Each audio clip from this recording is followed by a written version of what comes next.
బాప్తిస్మము అనేటువంటి కార్యక్రమంలో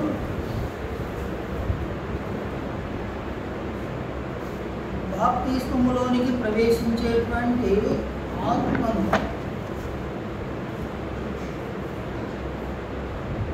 తండ్రి అయిన దేవుడు ఉచితముగా నీతిమంతుడుగా చేస్తాడు.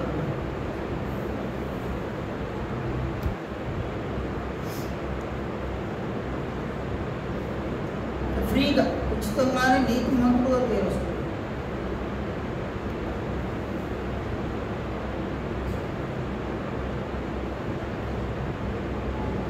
ఇంతకు నీతి అనగా దేవునితో సరి అయిన సంబంధమును కలిగి ఉండుట.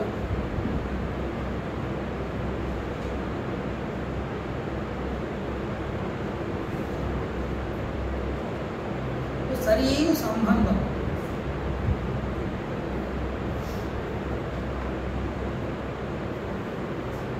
అనగా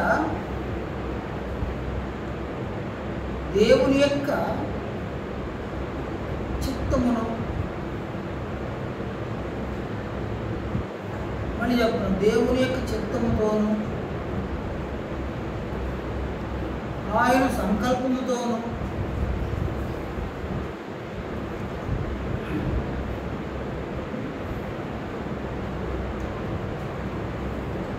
సంబంధము కలిగి ఉండడం అన్నమాట.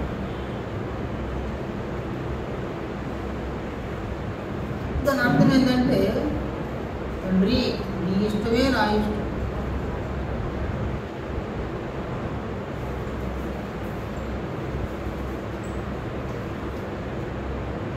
నువ్వు ఏ ఆజ్ఞలనైతే నాకు అనుగ్రహించినావు వాటిని నేను అనుసరిస్తాను. నువ్వు నన్ను ఎలా జీవించమంటావు అలా నేను జీవిస్తాను.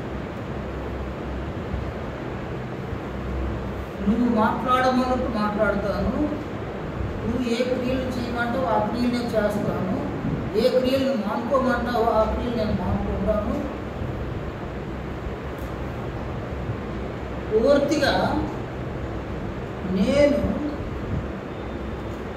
నీకు లోబడి ఉంటాను.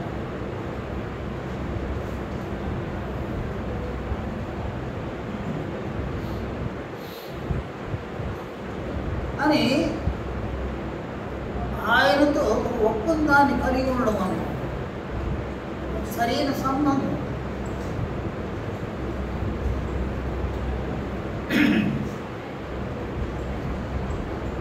కనుక మానవుల పట్ల దేవుని యొక్క చిత్తం ఏమిటో మనం తెలుసుకోవాలన్నమాట.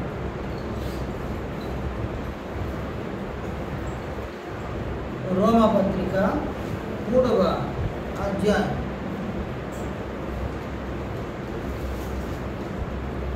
3వ అధ్యాయంలో అపోస్తుడైన పౌలు దేవుని నీతిని గురించి అనేక సందర్భాల్లో ఆయన మాట్లాడినాడు.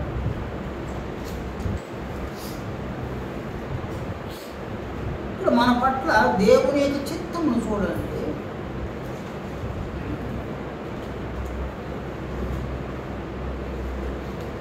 రోమపత్రిక 3వ అధ్యాయము 26వ వచనంలో, క్రీస్తు యేసు రక్తమునందరి విశ్వాసము ద్వారా ఆయనను కరుణాధారముగా బయలుపరిచాడు. దేవుడు ఇప్పటి కాలమందు తన నీతిని కనుపరచు నిమిత్తము తాను నీతిమంతుడును యేసునందు విశ్వాసము గలవాని నీతిమంతునిగా తీర్చువాడనై ఉంటకు ఆయన అలాగు చేసెను. దేవుని యొక్క చిత్తం ఏంది నాయనా? మానవాళి పట్ల ఆ లేఖనములు దేవుని యొక్క చిత్తం ఏంది? నీతిమంతులుగా తీర్చడం. ఇంకోసారి చూడన్నాడు,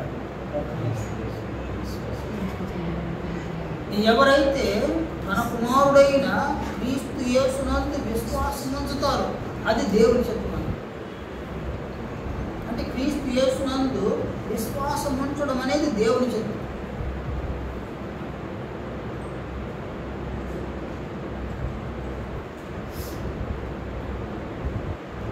నీవైనా నేనైనా మనమెవరము దేవుని యొక్క చిత్తముతో ఏకీభవిస్తాము, అప్పుడు ఆయనతో సరైన సంబంధాన్ని మనం కలిగి ఉండగలం. చూడండి, ఆయన కుటుంబాల్లో మన ఇష్టములు ఉంటాయి, మనకు అయిష్టములు ఉంటాయి అన్నమాట. ఒక భార్య భర్త యొక్క ఇష్టముతో ఏకీభవించి అంటే సమ్మతించి, భర్త యొక్క ఇష్టములను సమ్మతించి అదే పరిస్థితుల్లో ఆయనకున్న అయిష్టములను కూడా సమ్మతిస్తే ఆమె తన భర్తతో సరైన సంబంధాన్ని కలిగి ఉండగలుగుతుంది.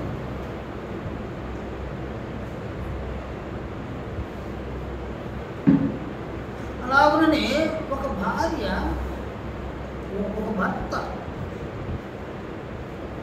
తన భార్య యొక్క ఇష్ట అయిష్టాలను గౌరవిస్తే ఆమెతో సరైన సంబంధం ఉంటుందన్నమాట. మనము ఎవరి ఇష్టములను గౌరవిస్తామో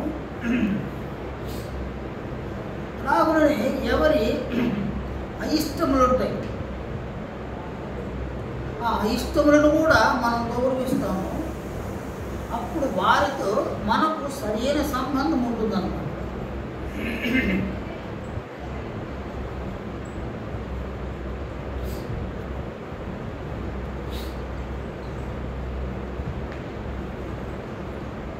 ఎవరికి దేవునితో సరైన సంబంధం ఉన్నదో వారు నీతిమంతులు.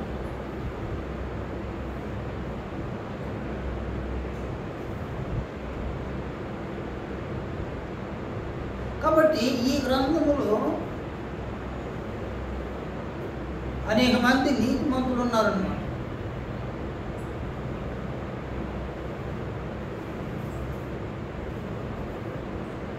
వారు ఎలాంటి నీతిని కలిగి ఉన్నారో నేడు మనము ఎలాంటి నీతిని దేవునితో కలిగి ఉండవలసి ఉన్నది.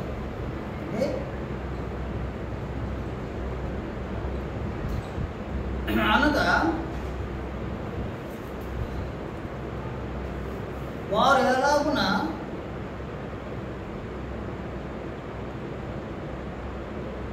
నీతిమంతులుగా తీర్చబడ్డారు, నేడు మనము ఎలాగున నీతిమంతులుగా తీర్చబడగలము, ఆ సంగతులను మనం చూడవలసి ఉన్నది.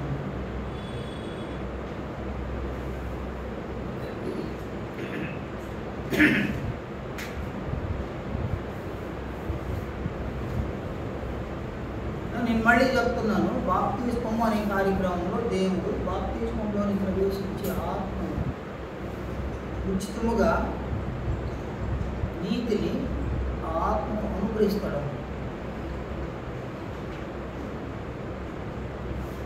అంటే ఇక్కడ సంబంధములకు ప్రస్తుతం విలువ లేదు. సంబంధములను అనేకులు అస్సలు పట్టించుకోవడం లేదు.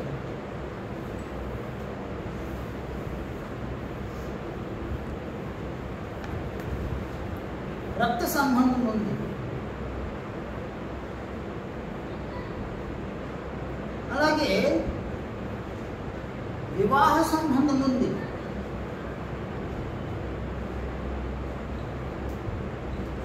కానీ రక్త సంబంధాలకు అంత విలువ లేదన్నమాట. విలువ ఇవ్వడంలో మనుషులు, వివాహ సంబంధాలకు కూడా మనుషులు విలువ ఇవ్వడం లేదు.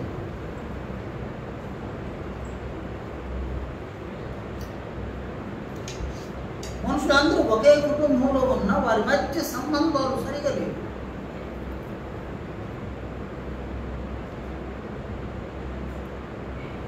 ఏదో ఉన్నారంటే ఆ కుటుంబంలో ఉన్నాం, సంబంధాలు మాత్రం సరిగా లేవు. చూడండి, ఒక వ్యక్తిని అడగండి తన భార్య ఎలాంటిది అని అడగండి,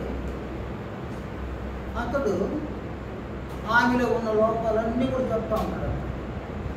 నా భార్య నా మాట వినదు, నా భార్య నేను చెప్పిన దాన్ని చేయదు, నా మాట వినదంట. అలాగే ఎవరైనా ఒక భార్యను నీ భర్త ఎలాంటి వాడు అని అడిగేస్తారు. అయ్యో ఎందుకు చెప్తావు, నా మాట ఒక్క మాట వినడు ఆయన. అంటే ఒకరి మాట ఒకరు వినరు, ఒకరు చెప్పింది ఒకరు చేయరు. అన్నీ కాదు నేను చెప్పేది, కొన్నింట్లో అంటే భర్తకు నచ్చిన వాటిని భార్య చేయదు, భార్య నచ్చిన దాన్ని భర్త చేయదు. ఇది సంపాదించడము, కుటుంబుల పోషణ సంరక్షణ అది ఒక విధి అన్నమాట. కొన్ని సందర్భాల్లో భర్త మాటలను భార్య గౌరవించు, భార్య మాటలను భర్త గౌరవించు. అందువలన ఒకే కుటుంబంలో ఉంటారు, కానీ ఎవరికైనా తన భర్తను గురించి చెప్పాలంటే నా భర్త కదా, ఆయన నాకు శిరస్సు కదా, నేను ఆయన శరీరం కదా, ఆయన నన్ను పోషిస్తున్నాడు కదా, నన్ను సంరక్షిస్తున్నాడు కదా, ఇంత చేస్తూ ఉన్నాడు ఆయన, ఇలాంటి ఒక హోదాను కలిగి ఉన్నాడు ఆయన. కనుక ఆయన గురించి నేను ఇతరులతో మాట్లాడాల్సి వస్తే ఆయన మంచివాడు అని నేను మాట్లాడుతా అని భార్య అనుకోవడం అంతా బాగుంది. చిన్ని చిన్ని లోపాలు ఏమైనా ఉంటాయి నేను భర్తలో, ఆ చిన్ని చిన్ని లోపాలను మొదట వాళ్ళ అమ్మగారికి చేరవేస్తుంది అన్నమాట.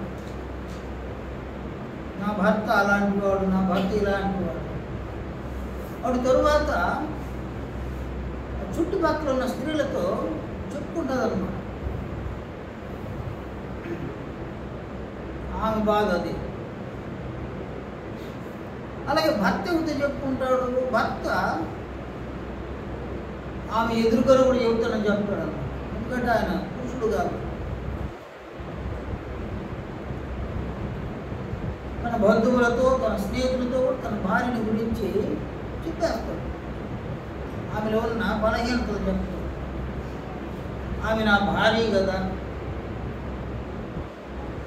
నాయన దేవుడు ఆమెను నాకు దానం చేసినాడు కదా, ఆమె నాకు ఇన్ని సేవలు చేస్తున్నది, నా ఇంటిని ఎంత పరిశుభ్రంగా ఉంచుతా ఉంది, నేనైతే సంపాదిస్తా ఉన్నా, నేను తిని తృప్తి పొందడానికి నా భార్య ఎన్ని మంచి వంటకాలు నా కోసం చేస్తుంది, ఆమె నాకు ఎన్ని సేవలు చేస్తూ ఉంది, నాకు బిడ్డలను కనిస్తూ ఉంది, నా బిడ్డలను నా ఇంటిని బహు జాగ్రత్తగా చూసుకుంటా ఉంది, ఆమెకు నా పట్ల ఎంత ప్రేమ ఉంది. కనుక మా భార్యలో చిన్న చిన్న లోపాలు ఉండొచ్చు, కానీ ఆమెను గురించి ఇతరులతో నేను చెడుగా చెప్పను అని ఒక భర్త నిర్ణయించు. భార్య భర్తల బంధం సంబంధాలు బాగుండాలి. భార్య మాట వెళ్ళలేదనుకో, ఒకసారి ఇది చెప్పినాడు వెళ్ళలేదనుకో, ఏం చేయాలి అయినా ఏం చేయాలి? వెంటనే కోపం వచ్చి ఆగ్రహం వచ్చేసి ఉగ్రుడైపోయి అది కాదు, నేను వాడికి ఇది చేయడానికి. అలాగే ఒక భార్య భర్తకు ఒక పని చెప్పింది, ఆయన చేయలే. అలాగే ఆమె కూడా కోపం తీర్చుకొని రౌద్రం వచ్చేసి ఉగ్రత వచ్చేసి ఆయన మీద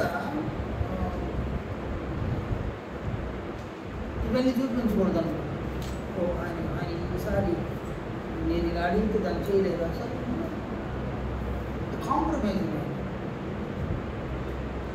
ఎందుకంటే మన కుటుంబాలు ఈ కాంప్రమైజ్ లేకపోతే ఈ సంబంధాలు బాగుంటాయి. నీ భార్య కావాలని కూడా నువ్వు చెప్పిన పని చేయలేదు, ఏమనుకోవాలి? నేను ఏమనుకోవాలి? వెంటనే ఎవరు జోక్యం చేసుకుంటారు? జోక్యం చేసుకుంటే ఎవరినైనా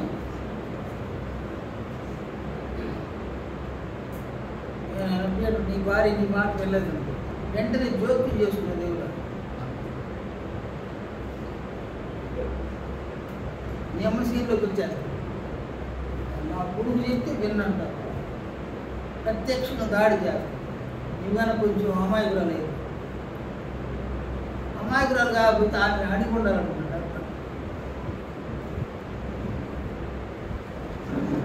నీ దగ్గరికి వచ్చి నీ భార్య నీ మాట వినడం లేదురా, ఏమిరా నువ్వు మగోడు కదా, నీకు మీసాలు లేవు, నీ కథలు చెప్తున్నా, మీసాలు ఉండేవాడు కనపడతాయి. అది అవమానకరంగా మాట్లాడడం. మనం మగోడు కదా, నీకు మీసాలు లేదంట, ఆ ఇంట్లో గుర్రాడు ఎందుకు చూసేది, ఆ ఇంట్లో వెళ్ళాలని ఎంత కంట్రోల్లో పెట్టుకున్నారు చూడు, ఎట్ట కొట్టి తిట్టి కంట్రోల్లో పెట్టుకున్నావు. నువ్వేదో చేత కాదు, కొట్టడం లేదు తిట్టడం లేదు, ఎట్టుండదు నేను ఆమె ఎదుగుగానే భార్యని ముందు కొట్టాలి.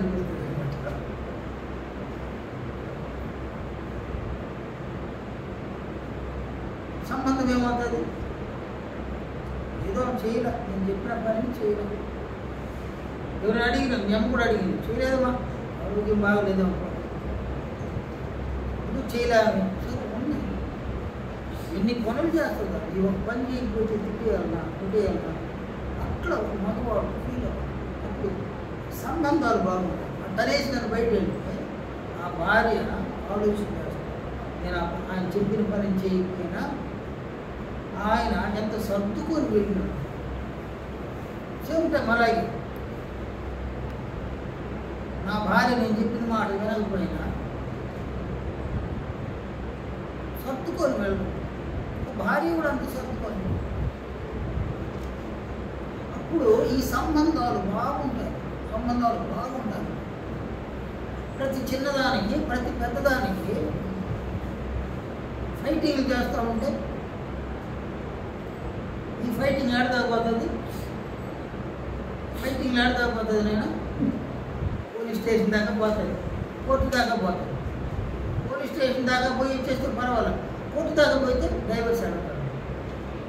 దిక్కు తర్వాత అంటే నేనేమంటున్నా అంటే సంబంధాల గురించి సరిగా మనుషులు పట్టించుకోవడం.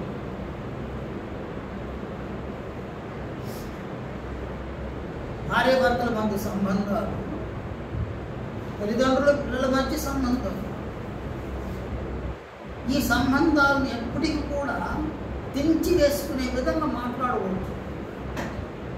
సంబంధాలను ఎప్పుడు తుంచి వేసుకునే విధంగా క్రియలు చేయకూడదు. మన సంబంధాలు పటిష్టంగా ఉండే విధంగా మాట్లాడుకోవాలి. పటిష్టంగా ఉండే విధంగా ఈ సంబంధాలు క్రియలు చేయాలి. దీని కొరకు మీరైతే మనమైతే ప్రతిరోజు ప్రార్థన చేయాలి. కేవలం ప్రార్థన చేయడం కాదు, ఈ సంబంధాలను అలాగే కొనసాగించడానికి దినమంతట్లో ప్రయాసపడాలి. అనేక సార్లు నీ భర్తను గురించి నీవు నెగటివ్గా ఆలోచన చేయకూడదు. అనేక సార్లు నీ భార్యను గురించి నెగటివ్గా నీవు ఆలోచన, ఆమెలో లోపాలు ఉంటే అవి నీ అప్పుడే మర్చిపోవాలి.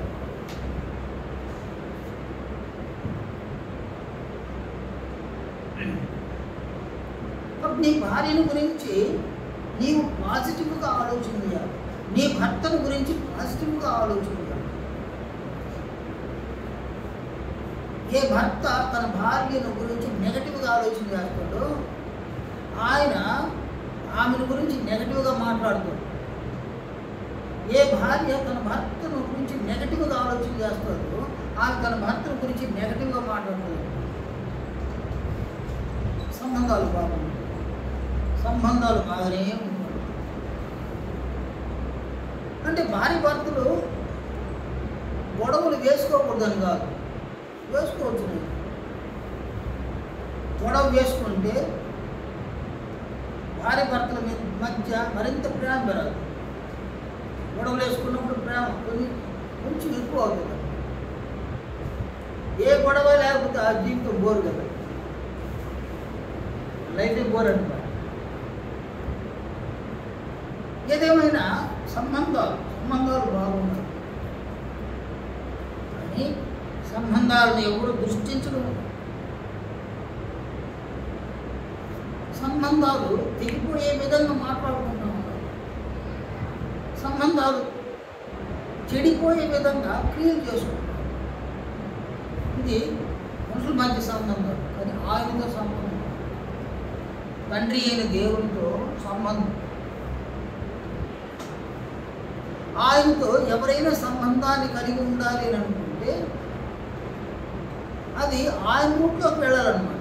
అంత సంబంధం కలిగి ఉండాలంటే ఆయన రూట్లోకి వెళ్ళాలి. నీతిమంతుడును, ఎవరు? తండ్రి అయిన దేవుడు నీతిమంతుడును, యేసునందు విశ్వాసము గల వారిని నీతిమంతుడిగా తీర్చుకోవడం ఆయన అలాగే చేశారు. అందువల్ల ఇక్కడ నీతిని గురించి మనము కొంత నేర్చుకోవలసిన ఆవశ్యకత మనకుందన్నమాట.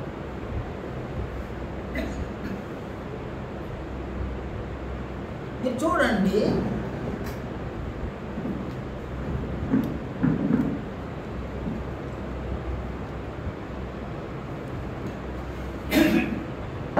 యాకోబు పత్రిక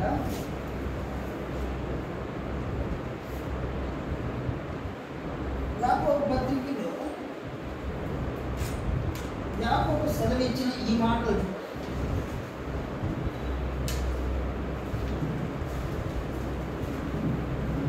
యాకోబు ఇలా సెలవిచ్చింది.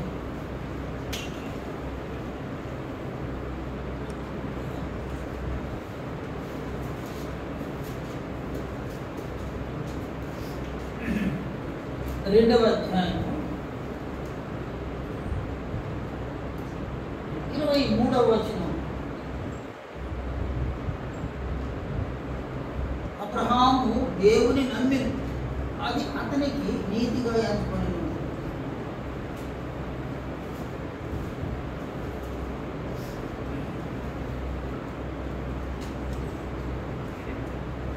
అబ్రహాము దేవుని నమ్మిను, అది అతనికి నీతిగా ఎంచబడి. కానీ ఇది అబ్రహాము కలిగినటువంటి నీతి.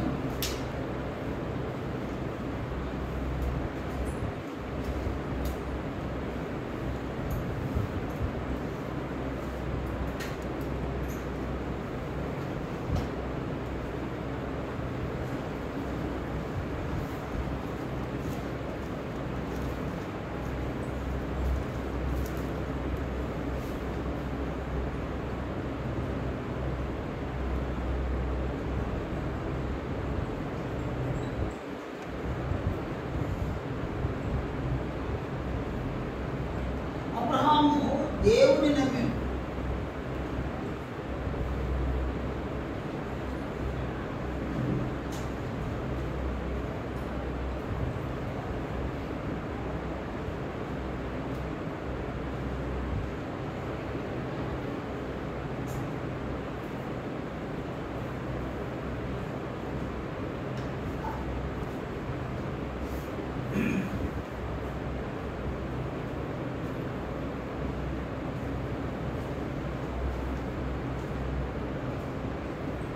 అబ్రహామును చూడండి. ఆదికాండము 12వ అధ్యాయం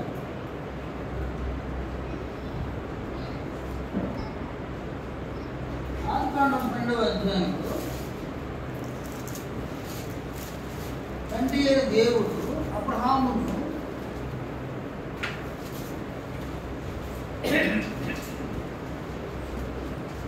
ఆయన ఊరు అనేటువంటి దేశం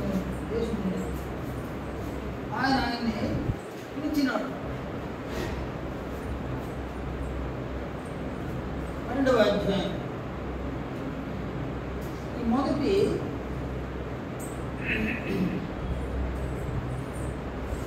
3వ వచనం. దేవుడు సెలవిచ్చిన ఈ మాటలు చూడండి. నీవు లేచి నీ దేశము నుండి, నీ బంధువుల యొద్ద నుండి, నీ తండ్రి ఇంటి నుండి బయలుదేరి నేను నీకు చూపించి దేశమునకు వెళ్ళు. నిన్ను గొప్ప జనముగా చేసి నిన్ను ఆశీర్వదించి నీ నామమును గొప్ప చేయు. నీవు ఆశీర్వాదముగా ఉండు. నిన్ను ఆశీర్వదించు వారిని ఆశీర్వదించేదను, నిన్ను దూషించి వారిని శపించదు.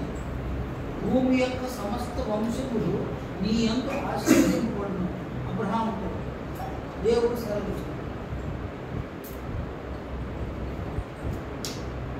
కాబట్టి ఇక్కడ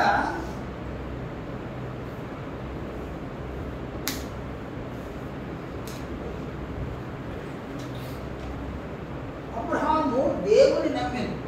ఏమి నమ్మినాడు అంటే దేవుని వాగ్దానము నమ్మినాడు అన్నమాట.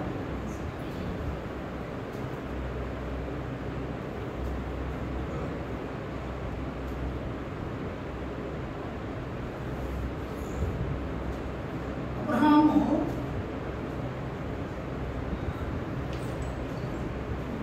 దేవుని వాగ్దానం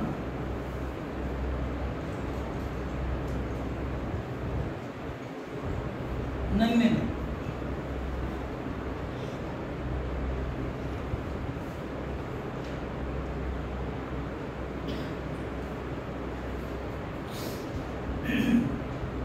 అంటే దేవుడు చేసినటువంటి ఈ వాగ్దానం ఉందే కనుచూపు మేరలో కనబడటం, కనుచూపు మేరలో అది కనబడటం.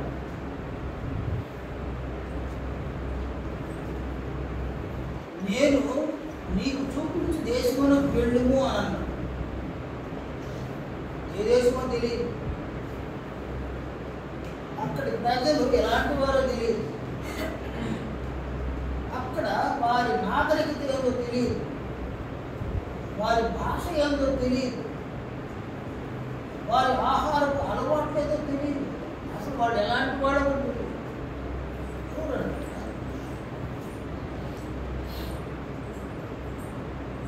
కనుక కనుచూపు మేరలో ఆయన చేసిన వాగ్దానం ఏం కనబడు. నిన్ను గొప్ప జనముగా చేయదు అన్నాడు. అప్పుడు అబ్రహాము పిలువబడినప్పుడు అబ్రహాము వయసు 75 సంవత్సరాలు. నిన్ను గొప్ప జనంగా చేస్తాను అని అన్నాడు. అంటే ప్రస్తుతం 75 సంవత్సరాల్లో సంతానమే లేదు, సంతానం లేదు, ఇక పుడతారో కూడా గ్యారెంటీ లేదు. అదేనైనా 75 సంవత్సరాలకి సంతానం లేదు, ఇక ముందు పుడతారో తెలియదు. కాబట్టి ఈ సంతానం కూడా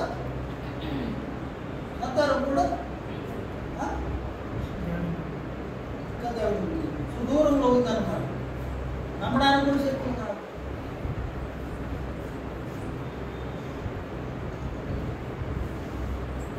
నేను దీవించి వారిని ఏం చేస్తాను, చేస్తాను. నేను దూషించే వారిని ఏం చేస్తాను, శిక్షిస్తాను. భూమి యొక్క సమస్త వంశములు ఎంత ఆశీర్వదింపబడతాడు. నిన్ను గొప్ప జనంగా చేస్తాను. మరి అలాగే చెప్తాడు ఆయన, ఆకాశ నక్షత్రాల వలె సముద్రపు తీరంలో ఉన్న ఇసుక రేణువుల వలె నీ సంతానాన్ని నేను కలుగు చేస్తాను. ఇదివరకు ఒక బిడ్డల కనుచూపు మేరలో ఈ వాగ్దానాన్ని నమ్మడానికి అసలు అవకాశం లేదు. అవకాశం లేనప్పుడు ఏం చేశాడు అబ్రహాము? నమ్మినాడు. రోమపత్రికలో అపోస్తుడైన పౌలుడు అబ్రహాము యొక్క విశ్వాసాన్ని ఏ స్థాయిలోనికి ఆయన తెలియజేస్తున్నాడు. రోమపత్రిక 4వ అధ్యాయం. ఇక్కడ అపోస్తులుడు అబ్రహాము గురించి తెలియజేసిన ఈ సమాచారం చూడండి.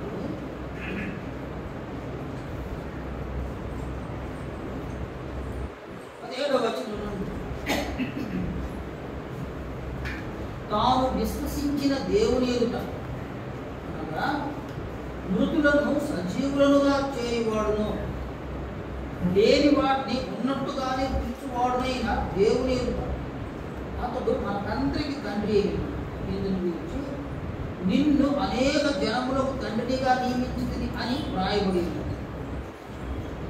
నీ సంతానము ఈలాగు ఉంటుందని చెప్పిన దానిని బట్టి తాను అనేక జనములకు తండ్రి అవుతున్నప్పుడు నిరీక్షణకు ఆధారము లేనప్పుడు అతడు నిరీక్షణ కలిగి నమ్మిను. అంటే దేవుని యొక్క వాగ్దానాన్ని నమ్మడానికి నిరీక్షణే లేదు. ఆయన వాగ్దానాన్ని నమ్మడానికి నిరీక్షణ ఎలా కనిపించదు. కానీ ఆయన ఏం చేస్తున్నాడు? నిరీక్షణ కలిగి నమ్మినాడు. 9వ వచనం, మరియు అతడు విశ్వాసమునందు బలహీనుడు కాక ప్రమాణమి 100 ఏళ్ల వయస్సు గలవాడయ్యింది. అప్పటికి తన శరీరము మృతతుల్యమైనట్టును చాలా గర్భమును మృతతుల్యమైనట్టును ఆలోచించదు. కానీ అవిశ్వాసము వలన దేవుని వాగ్దానమును గురించి సందేహము, దేవుని మహిమపరిచి ఆయన వాగ్దానం చేసిన దానిని నెరవేర్చుటకు సమర్థుడని రూఢిగా విశ్వసించి విశ్వాసం వలన బలం పొందింది. నేను పిలువబడినప్పుడు 70 సంవత్సరాలు, 25 సంవత్సరాలు సంతానమే లేదు. వాడు 100 సంవత్సరాలు, 100 సంవత్సరాలు కూడా ఏం చేస్తున్నాడు? ఆయన నిరీక్షణ ఆధారం లేనప్పుడు, నిరీక్షణ కలిగినప్పుడు నిరీక్షణ ఆధారం లేదు. తన వయసు గతించి శారా గర్భము వడిగిపోయిందండి. ఇంకా పిల్లలు పుట్టే అవకాశం లేదు. పిల్లలు పుట్టే అవకాశం లేనప్పుడు కూడా ఆయన నిరీక్షణ కలిగి ఆ నమ్మినడు. విశ్వాసం ముందు బలహీనుడు కాదు, విశ్వాసం ముందు ఆయన బలవంతుడైనడు.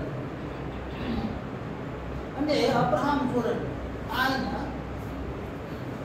మృతులను సహితము ఆయన లేపగలడు. ఎవరు అంటే దేవుడు మృతులను సహితం లేపకండి, మరణించిన వారిని సైతం లేపగలడు అన్నప్పుడు నా గర్భవాసంలో బిడ్డలను పుట్టించడు. అదన్నమాట నమ్మకం.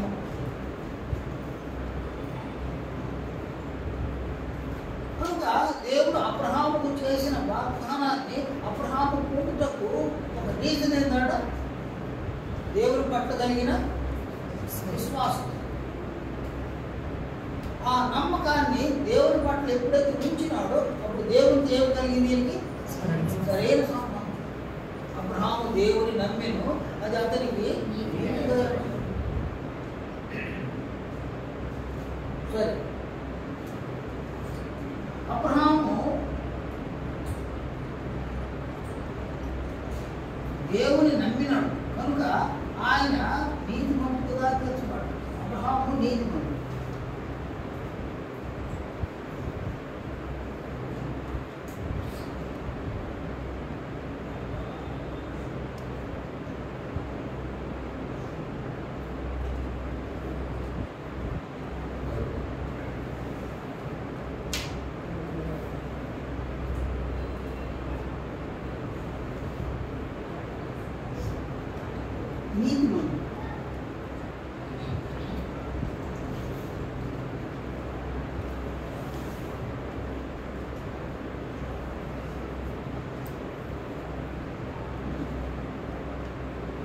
ఆయన నీతిమంతుడు.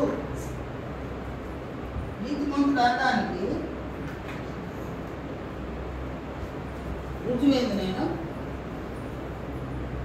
అబ్రహాము నీతిమంతుడు అనడానికి రుజువు రోమపత్రిక 4వ అధ్యాయము 11-12 వచనం.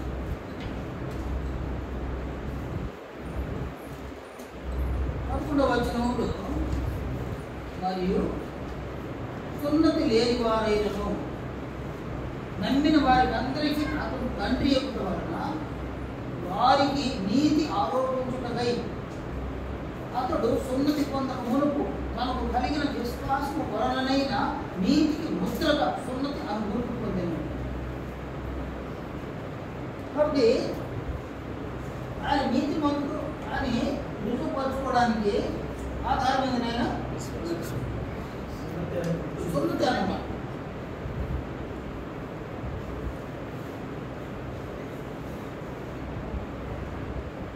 ఈ సున్నతిని దేవుడు అని కనుక్కుంది. ఆయన సున్నతి పొందింది. ఒకే రోజు ఆయన కుమారుడైన ఇస్సాకు ఇద్దరు సున్నతి పొందినారు. అంటే ఎందుకంటే అబ్రహాము మనకు కలిగిన విశ్వాసాన్ని మన సంతానం కలిగి ఉంటారు కదా. మనకు కలిగిన విశ్వాసాన్ని తన సంతానం కూడా కలిగి ఉంటారు. మనకు తనకు తాను ఏ విశ్వాసాన్ని కలిగి ఉన్నాడో ఆ విశ్వాసాన్ని ఆయన విశ్వాసం కలిగి ఉన్నాడు అని వారికి తెలియజేయడానికి. విశ్వాసం వల్ల ఆయన ఎలా నీతిమంతుడైనాడో ఈ నీతిని వారికి తెలియజేయడానికి ఆయన ఏం గుర్తు పొందినాడు? ఆయన సున్నతి గుర్తు అన్నాడు. దేనికి గుర్తు? ఇది నీతికి గుర్తు అన్నాడు. సున్నతి అన్నది అబ్రహాము నీతిమంతుడు అనడానికి గుర్తు. అంటే దాని అర్థం ఏంటంటే దేవునితో సరైన సంబంధం. అది వరకు సొంత చేసుకున్నాడు. ఎవరు దేవుడి దగ్గర స్టార్ట్ అయింది? ఆయన అబ్రహాం దగ్గరనే స్టార్ట్ అయింది. మనకి ఇది ఒక గుర్తు. అబ్రహాము నీతిమంతుడు అనడానికి గుర్తు. ఎవరు ఎందుకు ఈ గుర్తు? ఎవరి కోసము? ఎవరి కోసము? తాను కలిగిన విశ్వాసాన్ని తన సంతానం కలిగి ఉంటారు కదా, వారికి తనకున్న నీతిని ఆరోపించడానికి గుర్తు పొందినాడు. కనుక అబ్రహాము నీతిమంతుడు.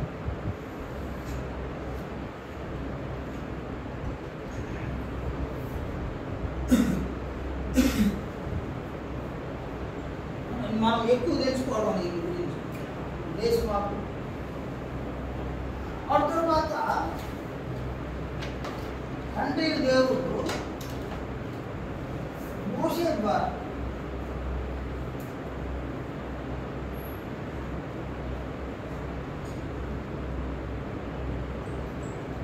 ధర్మశాస్త్రాన్ని ఇచ్చినాడు.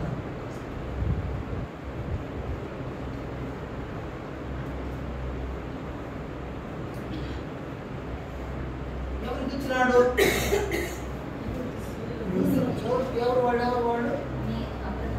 అబ్రహాం సంతానం. సహజంగా ఈ ధర్మశాస్త్రంలో దేవుని యొక్క ఆజ్ఞలు ఉన్నాయి.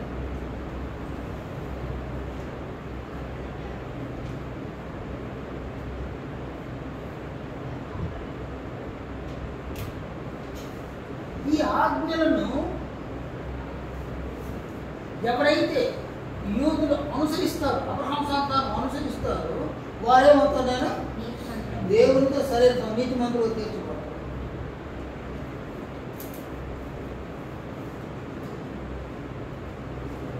రోమా పత్రిక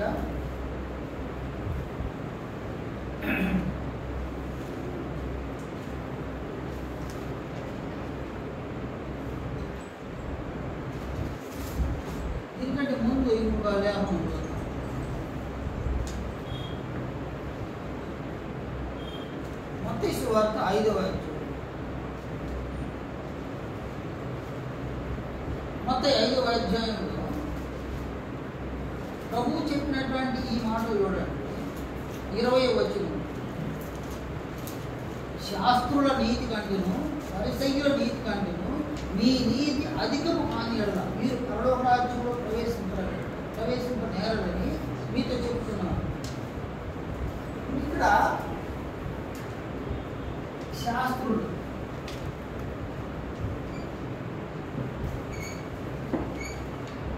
అలాగే పరిసయ్యులు.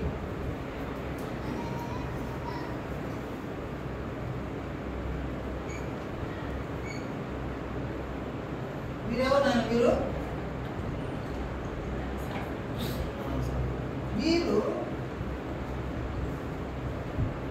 నీతిమంతులు.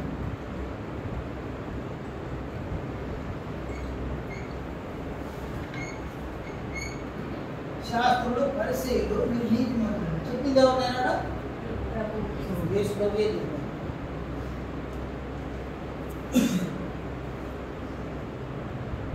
మత్తయి 9వ అధ్యాయంలో ఇక్కడ కూడా యేసు ప్రభు ఇలా అన్నారు.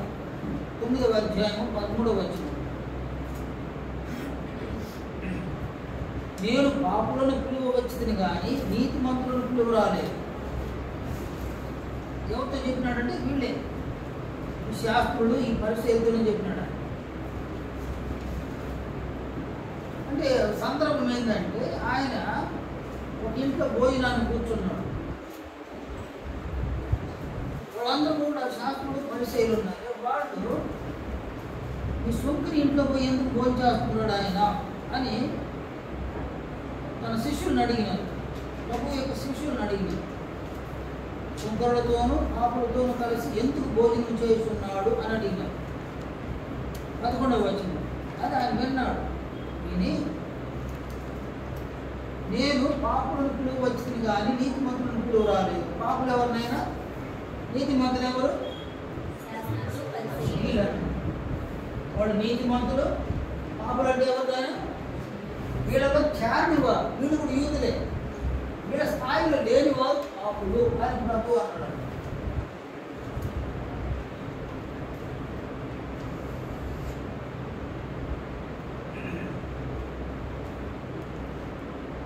వీరు నీతిమంతులుగా తీర్చబడ్డానికి కారణం ఏంటి?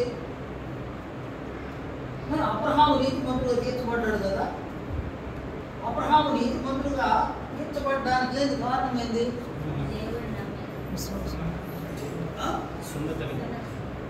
నిరీక్షణకు ఆధారము లేనప్పుడు అతడు నిరీక్షణ కలిగి నమ్మాడు. అంటే నమ్మడానికి శక్యమే కాదు, నమ్మాడు. 75 ఏళ్ల వయసులో పిల్లలు లేరు, నీకు పిల్లలు ఇస్తారన్నాడు, నమ్మాడు. 100 ఏళ్ళు అయింది, మళ్ళీ చెప్తాడు దేవుడు, నేను నిన్ను సముద్ర తీసుకురేళ్ళ వల్ల ఆకాశ నక్షత్రాల వల్ల నీ సంతానాన్ని కలుగు చేస్తాను. మళ్ళీ ఎప్పుడు నమ్మినాడు? ఆ పరిస్థితి ఏంది? తన వయసు అంటే తన శరీరము మృతతుల్యమైందంట. మృతతుల్యమైందంటే అది మరణించింది. మరణించిన శరీరం నుండి మరొక శరీరం పుట్టగలగా? పుట్టదు. చాలా గర్భం కూడా ఏమైపోయింది కదా. అందువల్ల ఆమె ఒక బిడ్డను జన్మించడానికి వీలు పడుతుందని లేదు. అంటే నిరీక్షించడానికి ఆధారమే లేనప్పుడు అబ్రహాం ఏం చేసినాడు? నమ్మినాడు, దేవుణ్ణి నమ్మి. అతనే అబ్రహాం గ్రేట్ అన్నాడు. అందువలన అతను నీతిమంతులుగా తీర్చబడ్డాడు. అబ్రహాము దేవుణ్ణి నమ్మాడు, అది అతనికి నీతిగా ఎంచబడింది. యాకోబు 2:20. ఆ నీతికి గుర్తుగా దేవుడు ఏం ఇచ్చినాడు? ఆయనకి సున్నతినిచ్చింది. కానీ ఇక్కడ శాస్త్రంలో పరిశీలన ఉన్నారు. వీరు నీతిమంతులుగా తీర్చబడడానికి గల కారణం ఏంటి అంటే వీరు దేవుని యొక్క తత్వశాస్త్రంలోని ఆజ్ఞలను వీరు అనుసరిస్తున్నారు. ఎవరు? ఆజ్ఞలను అనుసరిస్తున్నారు. అందువల్ల వాళ్ళు నీతిమంతులుగా తీర్చబడ్డారు. కానీ ఇక్కడ ఎవరు మరో వాక్యం ఎవరు ఉన్నారేడా? పాపులు. ఎవరు వీళ్ళు? ఎవరు వీళ్ళు? పాపులు అంటే ఎవరు?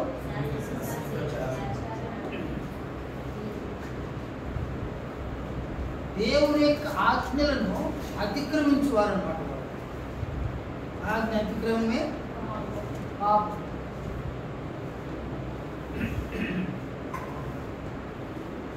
యాకోబు పత్రికలో యాకోబు సెలవిచ్చిన ఈ మాటలు చూడండి. 2వ అధ్యాయం 10వ వచనం 11వ వచనం. ఈ 2 వచనాల్లో యాకోబు సెలవిచ్చిన ఈ మాటలు చూడండి. ఎవడైనను ధర్మశాస్త్రం అంతయు గైకొనియు ఒక ఆజ్ఞ విషయంలో తప్పిపోయిన యెడల ఆజ్ఞలన్నిటి విషయంలో అపరాధి. వ్యభిచరింపవద్దని చెప్పిన వాడు నరహత్య చేయవద్దని చెప్పు. కనుక నీవు వ్యభిచరింపకపోయినను నరహత్య చేసిన యెడల ధర్మశాస్త్ర విషయంలో అపరాధమైంది.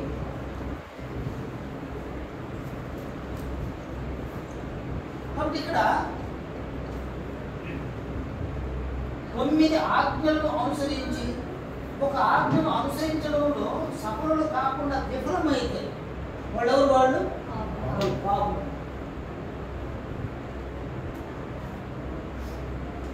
కానీ అప్పట్లో నీతిమంతులు ఉన్నారు. ధర్మశాస్త్రం కింద ఒక నీతిమంతులు ఉన్నారు. వీళ్ళు నీతిమంతులుగా తీర్చబడడానికి ఏది కారణము? ధర్మశాస్త్రంలో ఉన్న దేవుని ఆజ్ఞలు. ఈ ఆజ్ఞలను వారికి ఇష్టం ఉన్నా వారికి ఇష్టం లేకపోయినా వారు అనుసరించినారు. ఆజ్ఞలు అనుసరించినారు కాబట్టి దేవునితో సరైన సంబంధం ఏర్పడింది.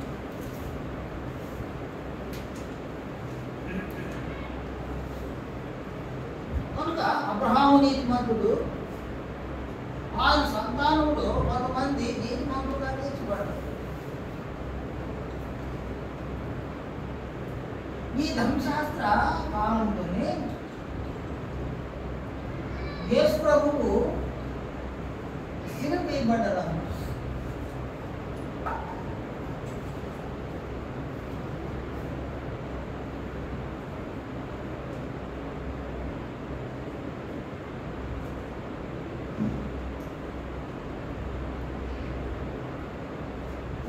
సిలువ వేయబడ్డాడు. అంటే ధర్మశాస్త్ర కాలంలో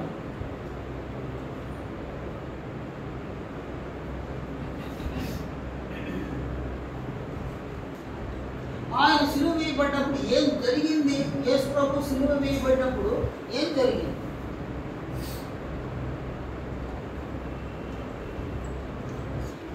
రోమా పత్రిక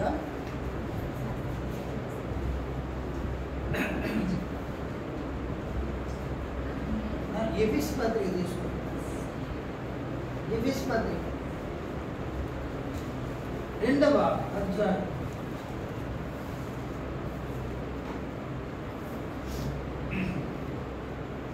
2వ అధ్యాయము 13వ వచనం నుండి 14వ వచనం. అపోస్తలుడు ఇలా సెలవిచ్చినాడు, అయినను మునుపు దూరస్తులైన మీరు, అంటే అన్యజనులు చెప్తున్నారు, మునుపు దూరస్తులైన మీరు ఇప్పుడు క్రీస్తు యేసునందు క్రీస్తు రక్తము వలన సమీపస్తులై ఉన్నారు. ఎవరికి సమీపస్తులై ఉన్నారంటే దేవునికి సమీపస్తులై ఉన్నారు. సరే, 14వ వచనంలో ఆయన అంటే యేసు ప్రభు మన సమాధానమై ఉండి మీకును మాకును ఉండిన ద్వేషమును అనగా ఈ నిరూపకమైన ఆజ్ఞలు గల ధర్మశాస్త్రమును తన శరీరమందు కొట్టివేయడం చేత మధ్యగోడను పడగొట్టి మన ఉభయులను ఏకం చేసి యూదులను అన్యజనులను ఇద్దరిని ఏం చేసినాడు ఆయన? ఉభయులను ఏకం చేసి, ఏకం చేయడానికి ఏం చేసినాడు ఆయన?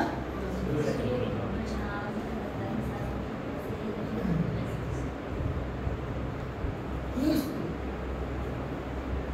తన సిలువ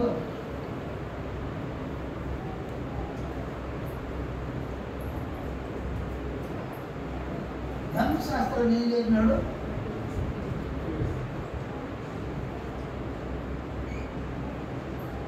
ధర్మశాస్త్రము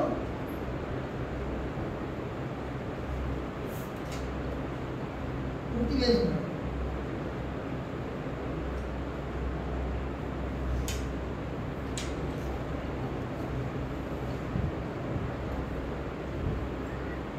అంటే ఎప్పుడు జరిగింది ఇది? ఎప్పుడు జరిగింది? మోషే ధర్మశాస్త్రం ఉన్నప్పుడే, మోషే యుగంలోనే జరిగిందన్న. క్రీస్తు సిలువలో ధర్మశాస్త్రమును కొట్టివేసి కొరింథీ 2వ పత్రికను చూడండి. కొరింథీ 2వ పత్రిక 3వ అధ్యాయం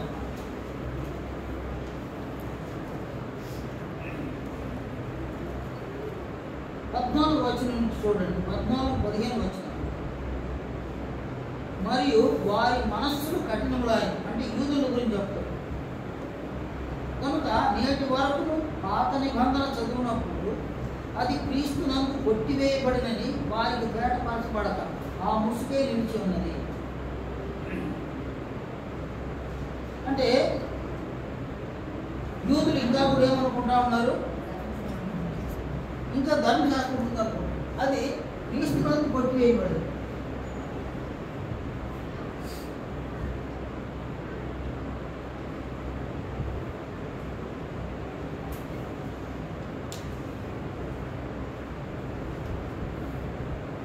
క్రీస్తునందు ధర్మశాస్త్రము కొట్టివేయబడింది.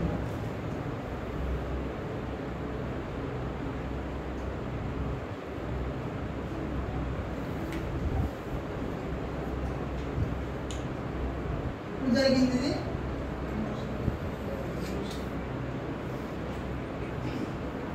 అది ఎప్పుడు జరిగింది కదా? దీన్ని మోషే యుగం అని అంటున్నారు.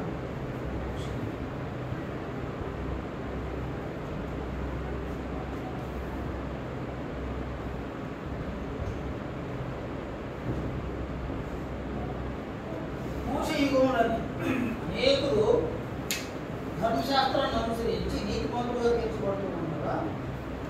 మోషే యుగంలోనే క్రీస్తు తన సిలువలో ధర్మశాస్త్రంలో కొట్టివేసింది. క్రీస్తు నాకు ధర్మశాస్త్రం కొట్టివేయబడింది.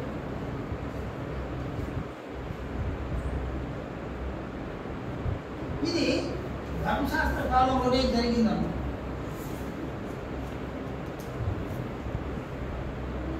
ధర్మశాస్త్రం కొట్టివేయబడిన తర్వాత ధర్మశాస్త్రాన్ని అనుసరించడం వలన ఎవరైనా నీతిమంతులుగా తీర్చబడగలరా? తీర్చబడలేరు. కనుక క్రీస్తు మరణించినాడు శిలువలో. ఆ శిలువ మరణములో ధర్మశాస్త్రము కొట్టివేయబడింది. ఆయన సమాధి చేయబడ్డాడు, పునరుత్థానంలో లేచినాడు. వారితో పాటు ఎన్ని రోజులు గడిపినాడు ఆయన? ఎన్ని రోజులు గడిపినాడు శిష్యులతో?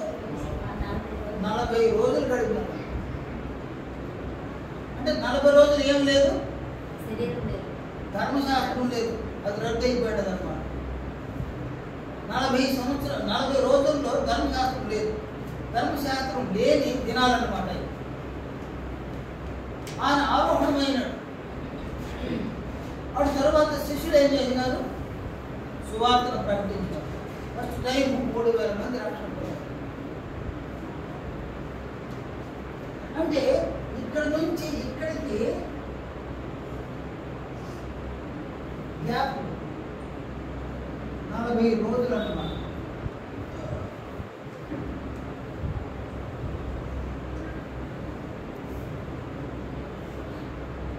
ఇక్కడికి 40 రోజులు అయింది. ఆ తర్వాత అపోస్తలులు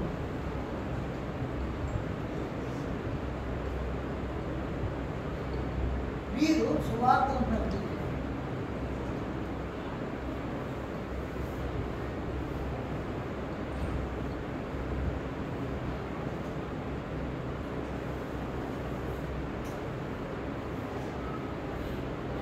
వీరు సువార్తను ప్రకటించినారు.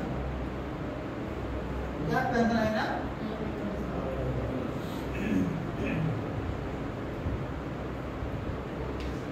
వారు సువార్తను ప్రకటించారు.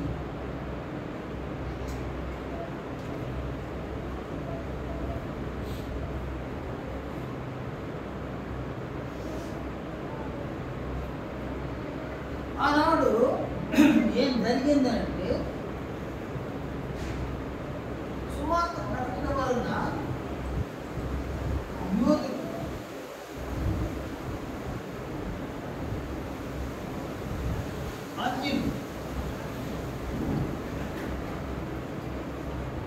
వీరందరూ కూడా క్రీస్తునందు విశ్వాసం ఉంచారు.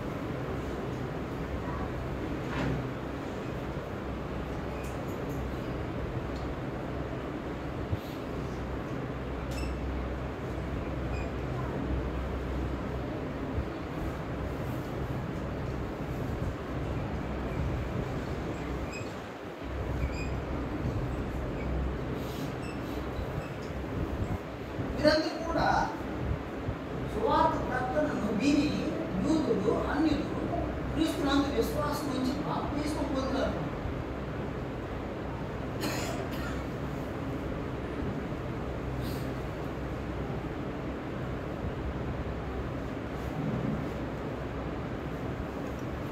ఇక్కడ చూడండి, ఆయన అబ్రహామును దేనిని బట్టి దేవుడు నీతిమంతులుగా తీర్చినాడు?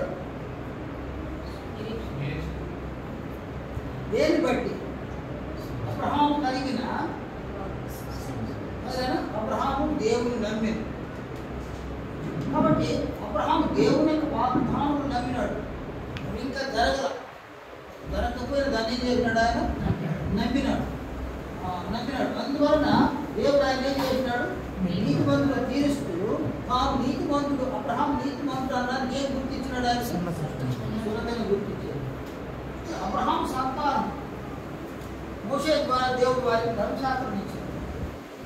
వారిలో అనేకులు నీతిమంతులుగా తీర్చబడతారు, మరికొంతమంది పాపులుగా మిగిలిపోయినారు.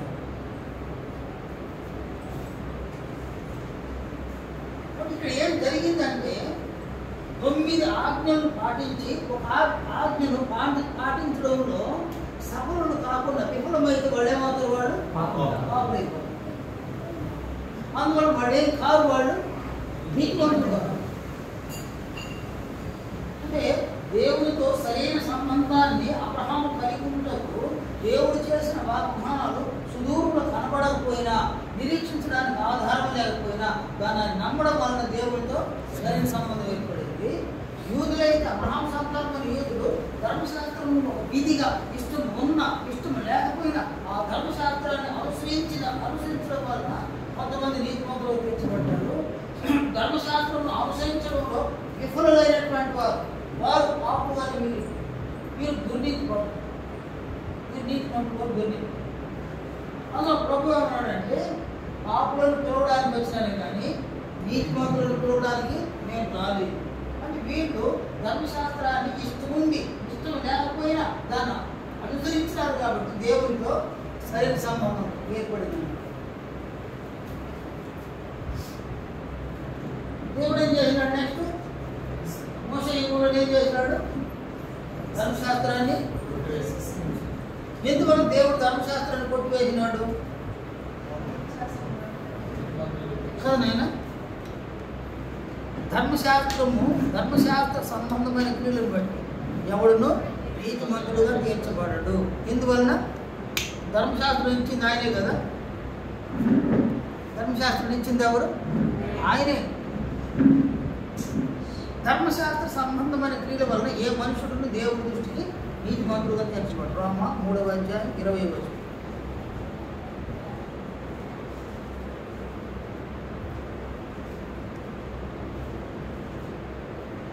ధర్మశాస్త్రం ఇచ్చిన ఆయనే ఏ మనుషుడు ధర్మశాస్త్రాన్ని బట్టి నీతిమంతుడుగా తీర్చబడడం అనడానికి ఏం కారణం ఉందాడా? ఎందువల్ల దేవుడు అలా సెలవిచ్చినాడు, పౌలు అలా బోధించినాడు?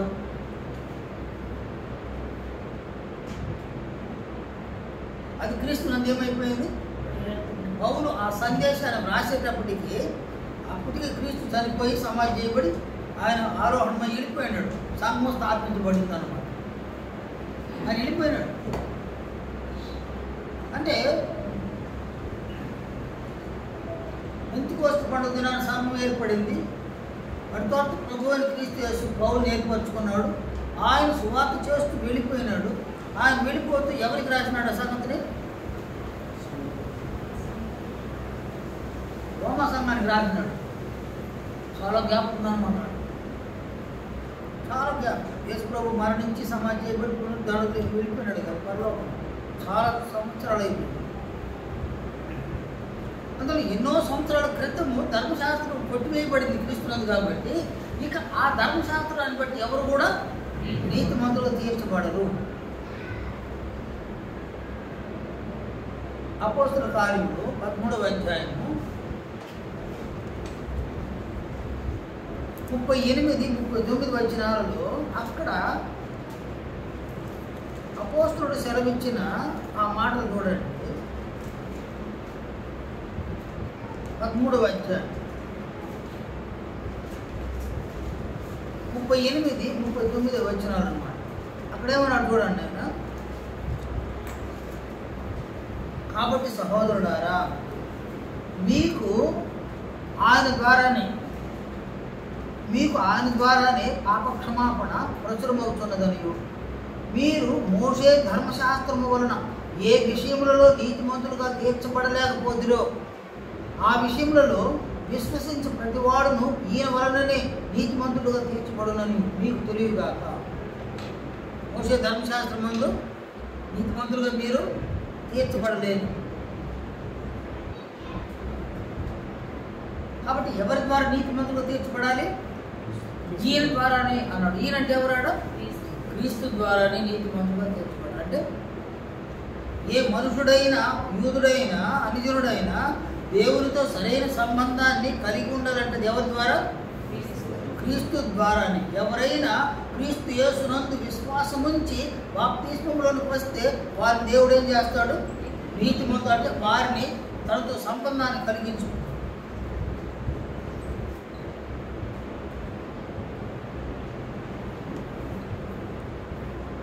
నేను ఈ బోర్డు కొనబడినట్ట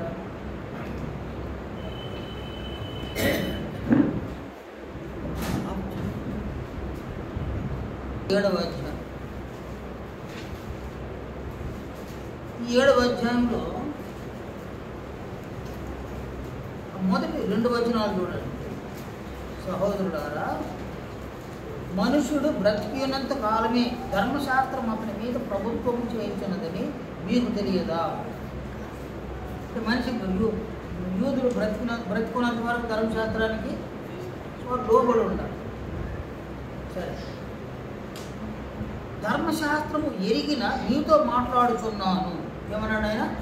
ధర్మశాస్త్రం ఎరిగిన మీతో మాట్లాడుతున్నాను. భర్త గల స్త్రీ భర్త బ్రతికినంత వరకే ధర్మశాస్త్రం వలన అతనికి బద్దురాలు. కానీ భర్త చనిపోయిన ఎడల భర్త విషయమైన ధర్మశాస్త్రము నుండి ఆమె ఏమవుతుంది? విడుదల పొందుతుంది. కాబట్టి భర్త బ్రతికి ఉండగా ఆమె వేరొక పురుషుని చేరిన ఎడల వ్యభిచారిణి అనబడు. భర్త చనిపోయిన ఎడల ఆమె ధర్మశాస్త్రం నుండి విడుదల పొందిన కనుక వేరొక పురుషుని వివాహం చేసుకున్న వ్యభిచారిణి కాకపోవును. దేనికి చెప్పినాడు అన్ని సార్లు?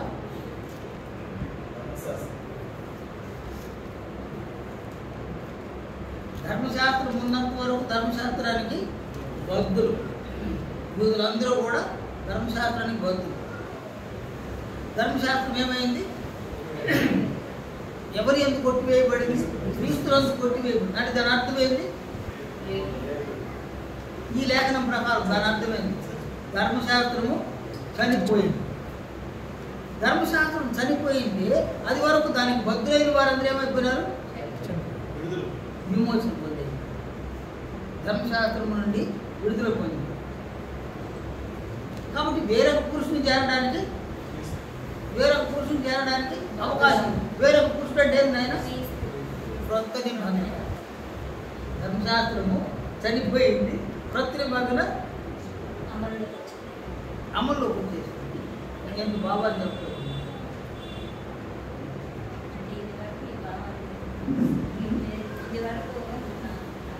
తెలియదన్న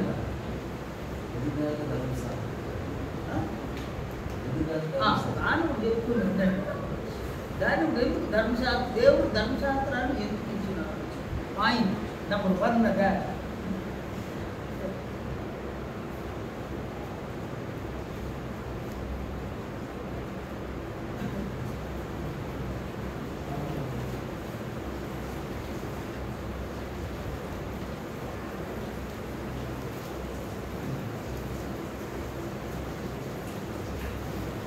గలతీ పత్రిక 3వ అధ్యాయం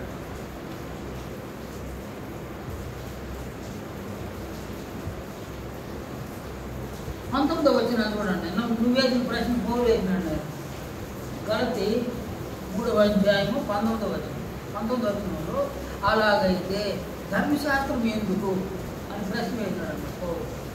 అయినా అలాగైతే ధర్మశాస్త్రం ఎందుకు? ఎవరికి ఆ వాగ్దానము చేయబడినో ఆ సంతానం వచ్చే వరకు అది అతిక్రమమును బట్టి దానికి తరువాత ఇవ్వబడిను. ఏమన్నాడు ఆయన? ఎవరికి ఆ వాగ్దానం చేయబడిన? ఎవరికి? అబ్రహాము. ఏమన్నాడు దేవుడు? ఏమన్నాడు దేవుడు? ఏం చెప్పినాడు ఆయన? 16వ వచనం చూడండి. అబ్రహామునకును అతని సంతానమునకును వాగ్దానములు చేయబడింది. ఆయన అనేకులను గూర్చి అన్నట్టు నీ సంతానములకును అని చెప్పక ఒకని గూర్చి అన్నట్టే నీ సంతానమునకును అనెను. ఆ సంతానము క్రీస్తు.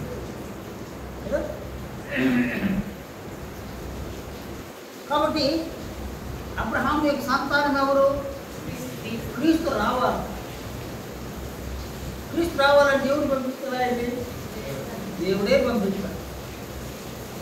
ఎప్పుడు పంపిస్తాడు దేవుడు ఆయన్ని? నెక్స్ట్ ఈ లేఖనాన్ని చూడండి. 4వ అధ్యాయం 4-5 వచనం. అయితే కాలము పరిపూర్ణమైనప్పుడు దేవుడు తన కుమారుని పంపెను. ఏమన్నాడు ఆయన? కాలం పరిపూర్ణమైనప్పుడు దేవుడు తన కుమారుని పంపెను. అంటే కాలం పరిపూర్ణమయ్యేంత వరకు యేసు ప్రభువుని పంపల దేవుడు.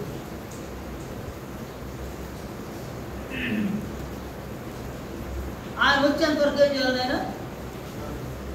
ఆయన వచ్చేంత వరకు ఈ జనాలను కంట్రోల్ చేయాల్సిందేది ధర్మశాస్త్రం. ధర్మశాస్త్రాన్ని గురించి ఆయన ఏమన్నాడు చూడండి. ఇక్కడ 19:20 వచ్చింది. 19:20 వచ్చినారు. అలాగైతే ధర్మశాస్త్రం ఎందుకు?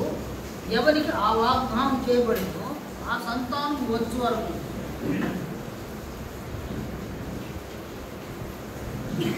అది అతిక్రమం బట్టి దాని తరువాత ఇవ్వబడింది. అది మధ్యవర్తి చేత దేవదూతల ద్వారా నియమించబడింది. మధ్యవర్తి కాడు కానీ దేవుడు ఒక్కడే. కాబట్టి ఇక్కడ మన సంతానం రావాలి. ఆయన వచ్చేంత వరకు యూదులను కంట్రోల్ చేయడానికి ఏమి ఇచ్చినాడు? ఆయన ధర్మశాస్త్రాన్ని ఇచ్చినాడు అనమాట. ఒక విధంగా ధర్మశాస్త్రాన్ని గురించి ఏం చెప్పాడు చూడండి. 24 వచ్చినప్పుడు మనము విశ్వాస మూలమున నీతిమంతులమున తీర్చబడినట్లు క్రీస్తు నద్దకు మనలను నడిపించుటకు ధర్మశాస్త్రము మనకు ఏమైంది అంటాడు ఈయన? బాలశిక్షకుడా. అంటే ధర్మశాస్త్రము దాని పని ఏంటైనా యేసు యొద్దకు నడిపించాలి. ఎవరిని నడిపించాలా? యూదులను నడిపించాలా? అనుజులను నడిపించాలి. అందువల్ల దాన్ని ఎలా పెట్టినాడు దేవుడు? బాలశిక్షకుడు. బాలశిక్షకుడు అంటే ఎవరినైనా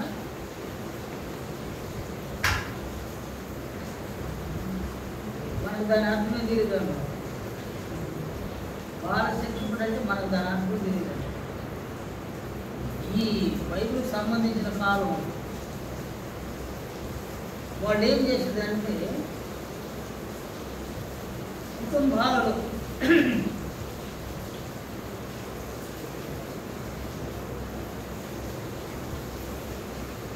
పిల్లలు పుడతారు కదా నాయన, ఆ పిల్లలని ఒకరికి అప్పగిస్తారనమాట. ఎవరికి అప్పగిస్తారు? నేను చెప్పేది మన కాలం ఉంటారు. పిల్లలని ఒకరికి అప్పగిస్తారు. ఎవరికి అప్పగిస్తారు నాయన? అప్పుడు సేవకుడు అనమాట. ఆ ఇంట్లో అతనికి అప్పగించేస్తారు. ఆ బిడ్డ యొక్క పోషణ సంరక్షణ అంతా కూడా ఎవరు చూడాలి? ఎవరికి అప్పగింపబడ్డారో వాళ్ళు చూడాలన్నమాట. ఇప్పుడు చెప్పేది ఇప్పుడు కాదు, ఇప్పుడు కూడా చూడండి. ఇప్పుడు కార్పొరేట్ స్కూళ్ళు ఉన్నాయి కదా, ఆ స్కూల్లో బిడ్డలకు తినిపించే దేవుడు ఎల్కేజీ యూకేజీ పోతారు కదా, వాళ్ళకు తినిపించే దేవుడు, వాళ్ళకు పాఠాలు నేర్పించే దేవుడు కదా నేను వాళ్ళే కదా. అలా ఉన్న పూర్వకాలంలో బైబిల్ సంబంధించిన వ్యక్తులు వాళ్ళ కుటుంబాలలో వాళ్ళ వద్ద పని వాళ్ళు ఉన్నారన్నమాట. వాళ్ళని దాసులు అంటారు, దాసీలు అంటారు, దాసీలు అంటారు. వాళ్ళ పిల్లల్ని చూసుకోవాలన్నమాట. ఎప్పటిదాకా చూసుకోవాలి? ఒక వయసు వచ్చేందరూ చూడాలి. ఆ తర్వాత వాళ్ళు ఏమవుతారు? వాళ్ళు స్వతంత్రులు అవుతారు. అప్పుడు వాళ్ళ మాట వినాల్సిన అవసరం, దాసీల మాట, దాసుల మాట వాళ్ళు వినాల్సిన అవసరం లేదు. అలా కూడా ధర్మశాస్త్రం ఏమన్నాడు దీని గురించి? బాలశిక్షకుడు. బాలశిక్షకుడు అంటే బాలులను శిక్షించేవాడు. అంటే యూదులందరూ ఎవరు? ఈ లేఖనాన్ని బట్టి చూస్తే యూదులందరూ ఏ స్థాయికి సంబంధించిన వాళ్ళు? బాలుడు, వాళ్ళు చిన్నపిల్లలు అన్నమాట. వాళ్ళని శిక్షించడానికి అంటే వాళ్ళు క్రమంగా నడుచుకోవడానికి, వాళ్ళని శిక్షించడానికి దేవుడు ఈ బాలశిక్ష అనేటువంటి ధర్మశాస్త్రాన్ని ఇచ్చినాడు. ఏదైనా డౌట్ ఇదేందా? అందువల్ల ఇది ఎప్పటి వరకు ఇచ్చినాడు? దీన్ని క్రీస్తు రావాలి, అబ్రహాము సంతానం రావాలి. అది వచ్చేంత వరకు వాళ్ళని కంట్రోల్లో పెట్టడానికి ధర్మశాస్త్రం ఇచ్చినాడు. ఆయన వచ్చినాడా లేదా? వచ్చినాడు చెరువులో చచ్చినాడు. కానీ యూదులు దాన్ని అంగీకరించారు. అది పంపింది ఎవరు? దేవుడు కదా. అబ్రహాం వాగ్దానం చేసింది ఎవరు? దేవుడే. యూదులకు ధర్మశాస్త్రాన్ని ఇచ్చింది ఎవరు? దేవుడే. యేసు ప్రభువును పంపించింది ఎవరు? దేవుడే. అబ్రహాం కాలానికి ఆయన వాగ్దానాన్ని నమ్మి నీతిమంతుడైతే, యూదుల కాలానికి వాడు ధర్మశాస్త్రాన్ని అనుసరించి నీతిమంతుడు తీర్చబడితే, యేసు ప్రభువును పంపించిన తర్వాత వాళ్ళు ఏం చేయాలి? ఆయన యేసు ప్రభువును నమ్మాలి. దీని ద్వారానే నీతిమంతుడు దేవుడితో సరైన సంబంధం ఏర్పడాలి. అందువల్ల పౌలు ఏమంటాడంటే రోమపత్రిక 3:26 తాను నీతిమంతుడును యేసునందు విశ్వాసము గల వారిని నీతిమంతుడిగా తీర్చివాడు నైపుటకు ఆయన ఆలావు చేస్తున్నానంటాడు. కాబట్టి అంతిమంగా యేసునందు విశ్వాసం ఉంచి వారిని నీతిమంతులుగా తీరుస్తాడు దేవుడు. ఈనాడు ఎవరైనా అబ్రహాము కలిగిన విశ్వాసాన్ని నేను కలిగి ఉన్నానంటే వాడు దేవుడితో సరైన సంబంధం కలిగి ఉండగలుగుతారా? వాళ్ళు ఉండలేదు. అలాగే ధర్మశాస్త్ర ప్రకారంగా మేము ధర్మశాస్త్రాలు కలిగి ఉన్నాము అని ఎవరైనా అనుకుంటామంటే ధర్మశాస్త్రం మూలంగా దేవుడితో సరైన సంబంధం కలిగి నీతిమంతులుగా తీర్చబడతారా? అది కుదరదు. ఎవరైనా దేవుడితో సరైన సంబంధం కలిగి ఉండాలంటే ఎవరి ద్వారా? తన కుమారుడైన క్రీస్తునందు విశ్వాసం ఉంచితే వారిని బాప్తిస్మములో దేవుడు నీతిమంతులుగా తీరుస్తాడు. వారు మాత్రం దేవుడితో సరైన సంబంధాన్ని కలిగి ఉంటారు. నేను అర్థమైందా?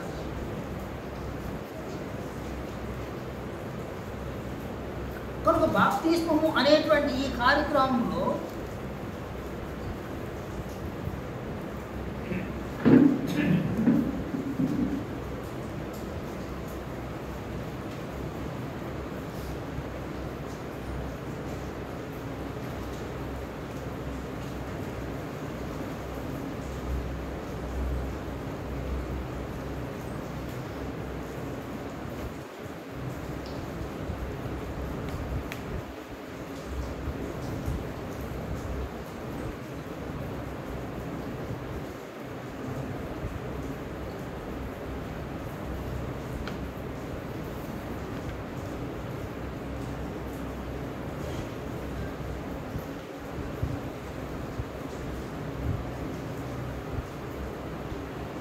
కార్యక్రమంలోని ఈ బాప్తిస్మము అనేటువంటి ఈ కార్యక్రమం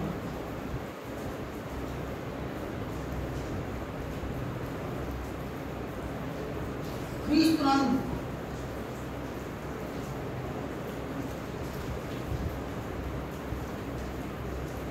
విశ్వాసం ఉంచి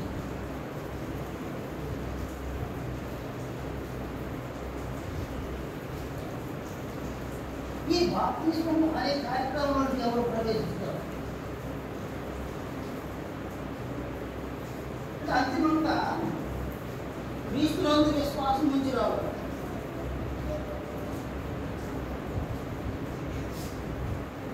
క్రీస్తునందు విశ్వాసం ఉంచడం అంటే నేను మనం చాలాసార్లు చెప్పుకున్నాం.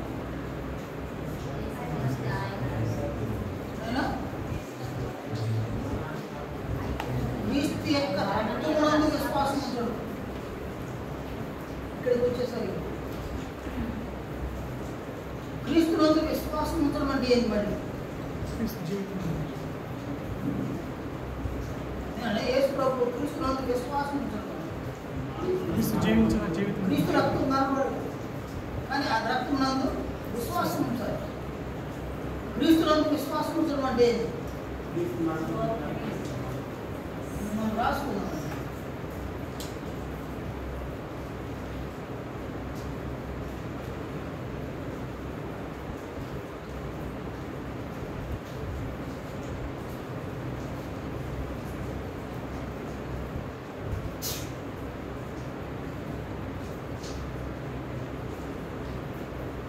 నంబర్ 2 ఏదైనా క్రీస్తునందు విశ్వాసం ఉంచడం అంటే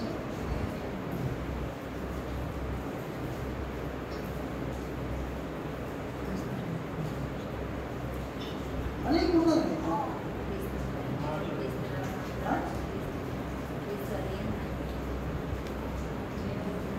క్రీస్తునందు విశ్వాసం ఉంచడం నంబర్ 1 ఏమనుకున్నాము? క్రీస్తు రక్తమందు విశ్వాసం. ఇది ఎప్పుడు దాకా పనిచేస్తుంది? ఇది అక్కడ దాకా పనిచేస్తుంది. క్రీస్తునందు విశ్వాసం ఉంచడం అంటే ఆయన్నే విశ్వసించడం. ఎవరిని? క్రీస్తునే విశ్వసించడం అన్నమాట.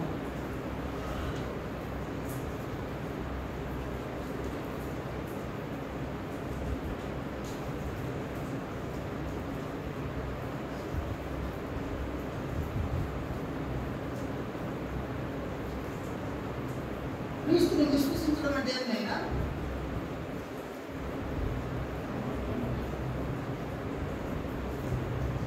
క్రీస్తుని విశ్వసించడము అంటే ఏదైనా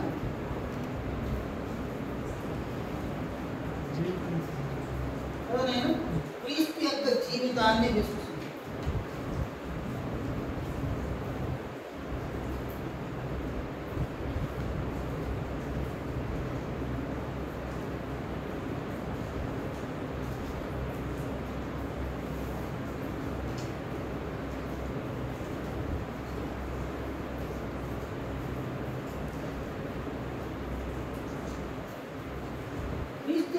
జీవితాన్ని విశ్వసించడం. అంటే క్రీస్తు జీవితాన్ని విశ్వసించడం అంటే ఏంటి? ఆయన ఎలా మాట్లాడతాడో నేను కూడా అలాగే మాట్లాడతాను. ఆయన ఎలాంటి క్రియలు చేస్తాడో అలాంటి క్రియలు నేను చేస్తాను, వేరే క్రియలు చేయను. ఆయన మాట్లాడే విధంగానే మాట్లాడతాను, దానికి భిన్నంగా నేను మాట్లాడతాను.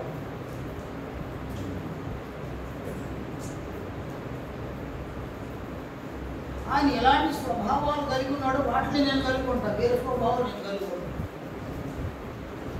మనం ఈ లేఖను చూస్తాం కదా, ఎన్నిసార్లు చూస్తాం కదా. పేతురు మొదటి పత్రిక 2వ అధ్యాయం 21వ వచనం. క్రీస్తు కూడా మీ కొరకు బాధపడి మీరు తన అడుగుజాడల యందు నడుచుకున్నట్టు మీకు మాదిరి ఉంచిపోయింది కనుక ఆయన నా కొరకు ఉంచిన మాదిరికరమైన జీవితాన్ని నేను జీవిస్తాను. అది విశ్వాసం. మళ్ళీ రాస్తాం, ఆయన అంటే క్రీస్తు నా కొరకు ఉంచిన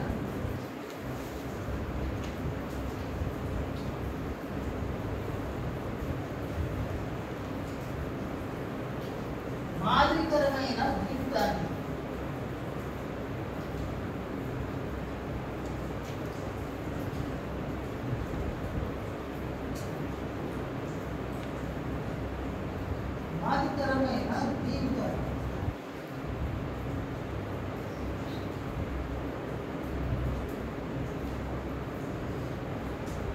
ఆయనతో కలిసి జీవిస్తాం.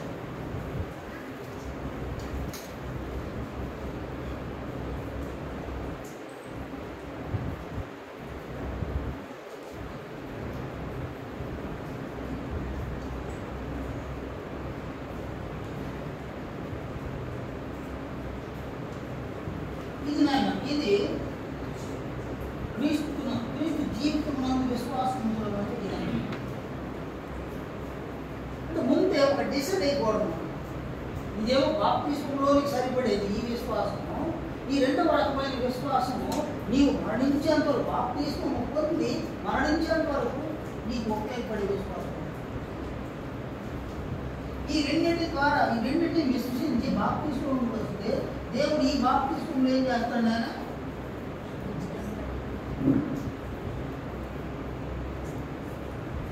ఆయన ఈ బాప్తిస్మంలో ఉచితంగా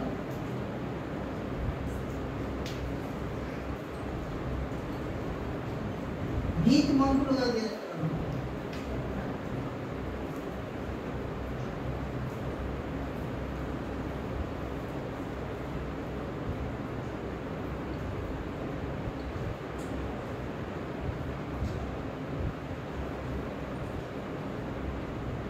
కాబట్టి బాప్తిస్మం అనే కార్యక్రమంలో దేవుడు ఉచితంగా నీతిని అనుగ్రహిస్తాడు. కానీ తన కుమారుడైన యేసునందు విశ్వాసం ఉంచాడు.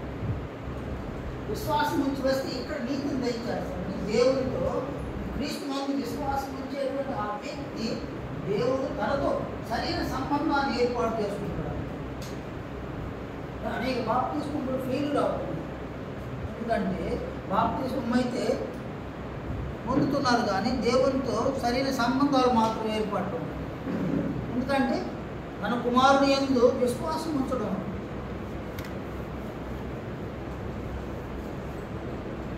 బిల్డింగ్ కడతాం, ఆ బిల్డింగ్ ఎక్కడికి చూస్తాం మనం? ఇంకో ఫ్లాట్ లేదు, ఇంకా ఫ్లాటే లేదు, కానీ బిల్డింగ్ మన మనసులో ఉందన్నమాట. ఆ బిల్డింగ్ మనం మనసులో అనుకున్న రీతిలో బిల్డింగ్ కట్టుకోవాలి. మనసులో ఏమి లేకుండా ఫ్లాట్ కొనుక్కుంటే ఏం చేయాలి? అలానే విధంగా ఒక బిల్డింగ్ కట్టుకోవాలని ఒక రూపమే చిత్రపటం లేకుండా ఏం బిల్డింగ్ కట్టేదాడు? కట్టడానికి వీలు పడతాడు. అలాగే అసలు ఏమి తెలియకనే బాప్తిస్మం పొందిస్తే వాళ్ళు ఏమి సాధిస్తారు? ఏమి సాధించరు. మనం బాప్తిస్మంలో 2 విషయాలు. ఒకటి క్రీస్తు యేసు రక్తమునందు విశ్వాసం. అదెందుకు? అది బాప్తిస్మంలో నీ ఆత్మ పాప మరణంలో నుంచి రక్షింపబడ్డాడు. రెండవది క్రీస్తునందు విశ్వాసం. అంటే దాని అర్థమైంది క్రీస్తు జీవించిన జీవితం పట్ల విశ్వాసం. అంటే దాని అర్థమైంది నాయన. మళ్ళీ దాని కింద ఏం రాసుకున్నాం మనం? ఆయన నా కొరకు ఉంచిన మాదిరికరమైన జీవితాన్ని నేను మరణించేందుకు జీవిస్తాను. మళ్ళీ కింద ఏం రాసుకున్నాము? ఆయన నా కొరకు ఉంచిన మాదిరికరమైన జీవితాన్ని నేను మరణించేంత వరకు ఆయనతో కలిసి జీవిస్తాను. ఆయన మాట్లాడినట్టే మాట్లాడతాను, దేవుడు నేను మాట్లాడు.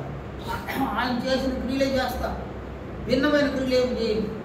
ఆయన నడతను అనుసరిస్తాను, భిన్నంగా నేను నడుచుకోను. నేను మరణించేంత వరకు ఆయనను విశ్వసిస్తాను. ఎందుకు విశ్వసించడము?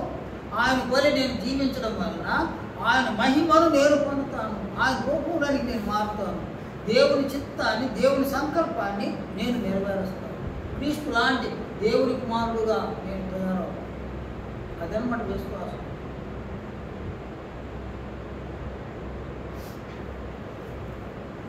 మనకి ఇక్కడ బాప్తిస్మంలోకి వచ్చేసరికి దేన్ని చూడాలి నాయన? దేన్ని విశ్వసించాలి? నీవు సాధించబోయే క్రీస్తు మహిమను సహితము ఇక్కడ విశ్వసించి రావాలి. బాప్తిస్మం నీవేం సాధించాలి? క్రీస్తు రూపాన్ని, క్రీస్తు మహిమను సాధించాలి. క్రీస్తు లాంటి దేవుని కుమారుడుగా తయారు కావాలి. అది ఆ నిర్ణయం ఎక్కడ జరగాలి? బాప్తిస్మం పొందక ముందే జరిగిపోవాలి. ఆ నిర్ణయాన్ని తీసుకునే బాప్తిస్మం రావాలి. మీకు అప్పుడు దేవుని సంకల్పాన్ని చెప్పినాను నేను. క్రీస్తు లాంటి దేవుని కుమారుడుగా తయారు కావాలి. ఇదే అన్నమాట. ఈరోజు వేరే కోణంలో వస్తుందన్నమాట. మనకు ఈ నిర్ణయం అప్పుడే బాప్తిస్మమునకు ముందు ఏర్పడి విశ్వాసంతో బాప్తిస్మంలోనికి వస్తే అటువంటి వాళ్ళు ఒక మొదటి విశ్వాసము పాప మరణాల నుంచి రక్షింపబడడానికి క్రీస్తు రక్తమునందు విశ్వాసం ఉంచినారు. రెండవ విశ్వాసం బాప్తిస్మం పొందిన తరువాత సంఘములో క్రీస్తు యొక్క మహిమను, క్రీస్తు రూపాన్ని, క్రీస్తు సారూప్యతను, క్రీస్తు యొక్క గుణలక్షణ స్వభావాలను ఆత్మకు సమకూర్చుకునే విధంగా క్రీస్తు పోలే జీవించడం, అది విశ్వాసం. నేను క్రీస్తు పోలే జీవిస్తాను అన్న విశ్వాసాన్ని కలిగి ఉండదు. ఇది ఎప్పటి వరకు? బాప్తిస్మం పొందిన ఆ క్షణం నుండి నీవు మరణించేంత వరకు క్రీస్తు నందు విశ్వాసం, క్రీస్తు జీవితం నందు విశ్వాసం.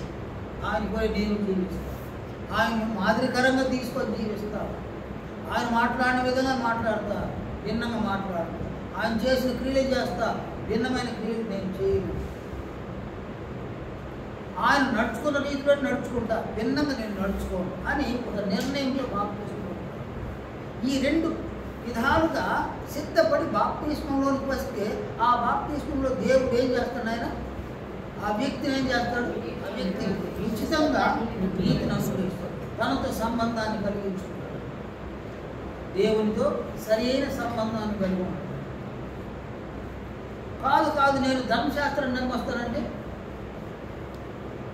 చాలా సంఘాలు కూడా ఉన్నాయి. ఇప్పుడు కూడా ధర్మశాస్త్రం ఉందని బోధిస్తున్నాను. చాలా సంఘాల్లో ధర్మశాస్త్రం ఉందని బోధిస్తున్నారు.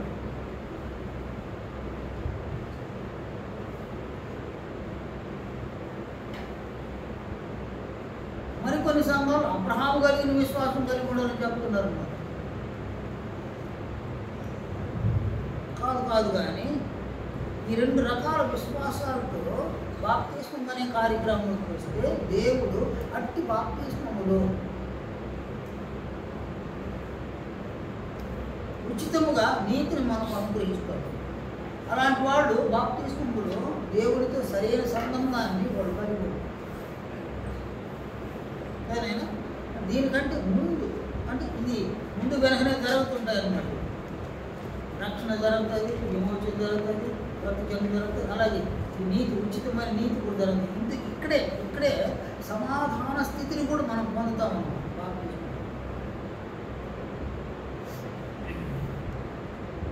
ఈ సమాధాన స్థితిని మనం పొందే అవకాశం బాప్తిస్మం. సమాధానం అంటే ఏదైనా సమాధానం అంటే నీతి అంటే ఏమనుకున్నాము? దేవునితో సరైన సంబంధం కలిగి ఉండడం. సమాధానం అంటే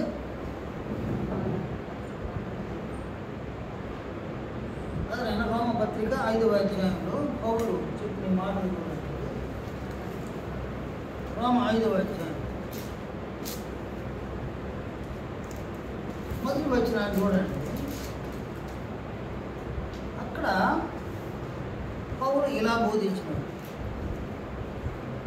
విశ్వాస మూలమున మనము నీతిమంతులుగా తీర్చబడి మన ప్రభువైన యేసుక్రీస్తు ద్వారా దేవునితో సమాధానము కలిగి ఉందుము. కానైనా విశ్వాసం ద్వారా ఏమవుతాం? ఇక్కడ నీతిమంతులుగా తీర్చబడతాం. నీతిమంతులుగా తీర్చబడితే నెక్స్ట్ ఏం జరుగుతుందా? దేవునితో సమాధానం కలిగి ఉంటాం. సమాధానం అంటే ఏంది? సమాధానం ఏకాభిప్రాయం కలిగి ఉంటాం. ఎవరితో ఏకాభిప్రాయం? తండ్రి అయిన దేవునితో ఏకాభిప్రాయం. ఆయన అభిప్రాయాలే మన అభిప్రాయం. తండ్రి, నీ అభిప్రాయమే నా అభిప్రాయం, నీ నిర్ణయమే నా నిర్ణయం, నీ ఆలోచనే నా ఆలోచన, నీ మాటే నా మాట. నాదంటూ ఏమీ లేదు, నాదంటూ ఏమీ లేదు. నీ అభిప్రాయములతో నేను ఏకీభవిస్తాను. బాప్తిస్మములో తండ్రి అయిన దేవుని యొక్క అభిప్రాయములతో మనం ఏకీభవించాలి. అంటే ఒక కుటుంబంలోని అభిప్రాయ భేదాలు ఉన్నాయన్నమాట. ఇది ప్రారంభంలో చెప్పినాను కదా, ఈ సంబంధాలు బాగలేకపోవడానికి కారణం ఏదైనా అభిప్రాయ భేదాలు. అభిప్రాయం ఒకటైపోతే సంబంధాలు మరి బాగుంటాయి. అభిప్రాయాల్లో భేదాలు ఏర్పడితే సంబంధాలు బాగుంటాయి. ఇక్కడ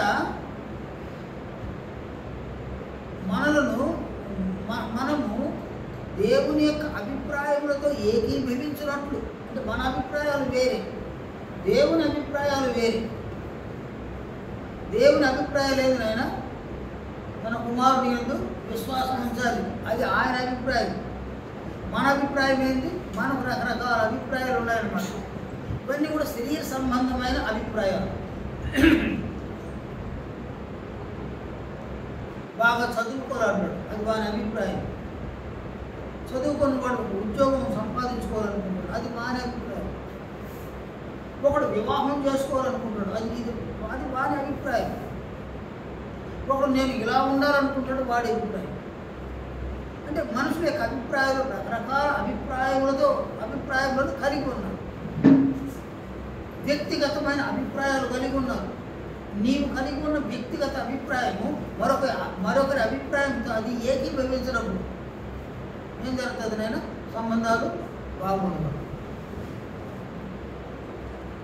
కనుక ఇక్కడ మానవుల పట్ల దేవుని అభిప్రాయం ఏంటంటే ప్రతి మనిషి కూడా క్రీస్తు యేసునందు విశ్వాసం ఉంది.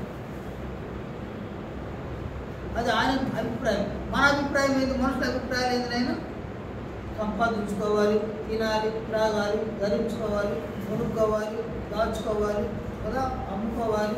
మనుషుల అభిప్రాయాలు ఇవన్నీ. దేవుని యొక్క అభిప్రాయంతో మనుషుల యొక్క అభిప్రాయంలో కలవడం లేదు. అభిప్రాయాల్లో భేదం ఉందన్నమాట. దేవుని అభిప్రాయాలు వేరే, మన అభిప్రాయాలు వేరే.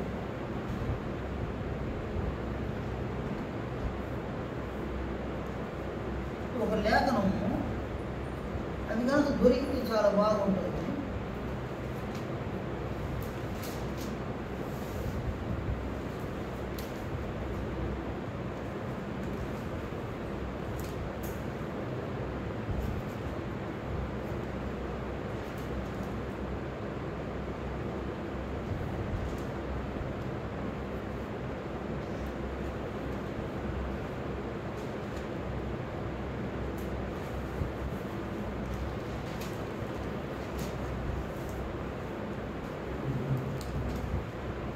సరేనా? అది నాకు గుర్తు రావడం.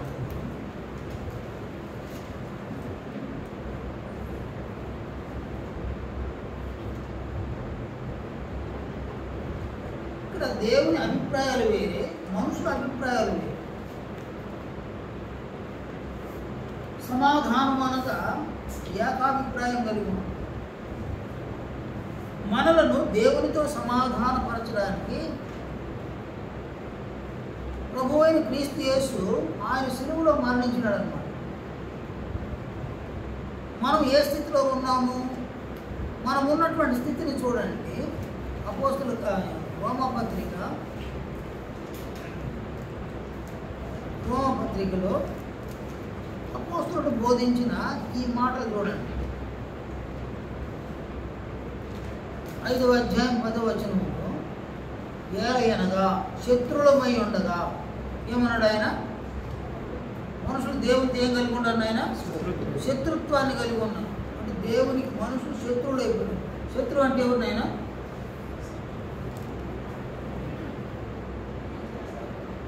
శత్రువు అంటే ఎవరు? ఆస్తికి భంగం కలిగించేవాడు, ప్రాణహాని చేసేవాడు. శత్రువు అంటే ఎవరినైనా? ఆస్తికి నష్టం కలిగించేవాడు కదా. తర్వాత ప్రాణహాని తలపెట్టేవాడు, గౌరవానికి భంగం కలిగించేవాడు, వాడు శత్రువు అని. మనమేమైనా దేవుని ఆస్తికి నష్టం కలిగించాం? దేవుని ఆస్తికి మనం ఎప్పుడైనా నష్టం కలిగించినాం? ఆయన ఆస్తి ఏది నాయన? దేవుని ఆస్తి ఏది? గాలి ఎవరిది నాయన? నీళ్ళు ఎవరిది నాయన?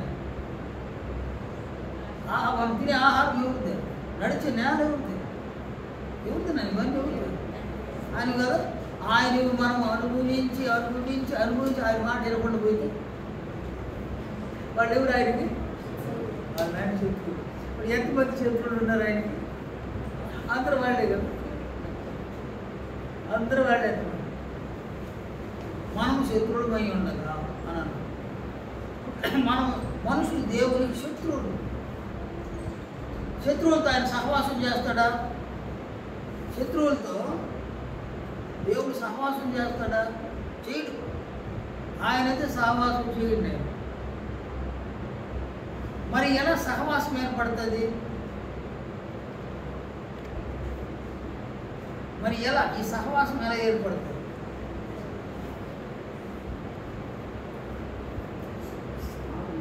ఏదైనా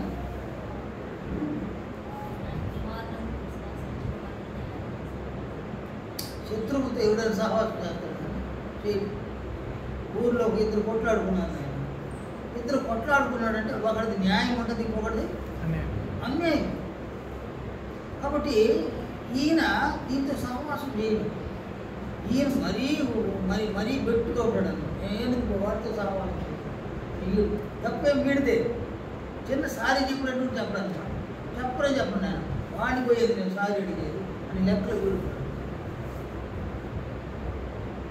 వాళ్ళిద్దరూ ఒకటి కావాలి. ఏం చేయాలి? మధ్యవర్తులు ఉన్నారు కదా. ఎవరు మధ్యవర్తికి ఉంటే బాగుంటుంది? వీడి వైపు జనాలు వచ్చినా వీడు అంగీకరించు, వీడి వైపు జనాలు వచ్చినా వీడు అంగీకరించు. కానీ ఇద్దరు వ్యక్తులు గౌరవించి ఒకటి కనిపిస్తే, ఇద్దరు వ్యక్తులు గౌరవించి ఒక వ్యక్తి వస్తే ఆ వ్యక్తి వల్ల వాళ్ళిద్దరు ఏమవుతారు? సమాధానం. అంతే కదా. నేను వాడు ఆయన వస్తాడు, ఈయనకి నచ్చ చెప్తాడు, ఆయనకి నచ్చ చెప్తాడు. ఇద్దరు చేతులు బట్టి ఏం చేస్తాడు? చీకటి ఇచ్చేస్తాడు. ఇద్దరు కలిసి ఉండండి అని అంటాడు. ఈ పనిని చేసింది ఎవరు? దేవునికి శత్రువులుగా ఉండగా దేవునితో మనల్ని సమాధానపరచడానికి ఎవరు ప్రయాసపడ్డారని యేసు ప్రభువు అని. ఎఫెసీ పత్రిక 2వ అధ్యాయంలో అపోస్తలుడైన పౌలు ఇలా సెలవిచ్చినాడు.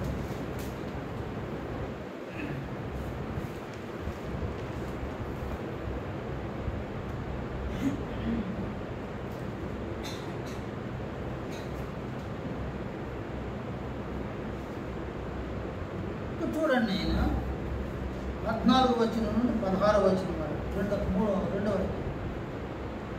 ఆయన మన సమాధానమై ఉండి మీకును మాకును ఉండిన ద్వేషము అనగా ఈ నిరూపకమైన ఆజ్ఞలు గల ధర్మశాస్త్రమును తన శరీరమంతా కొట్టివేడి చేత మధ్య గోడను పడగొట్టి మన ఉభయులను ఏకం చేస్తున్నాం. ఇట్లు సంధి చేయొచ్చు. సంధి చేసింది ఎవరినైనా? ఎవరితో సంధి చేయడం? ఎవరిని? ఉభయులను. ఉభయులు అంటే ఎవరు? యూదులు, అన్యజనులు.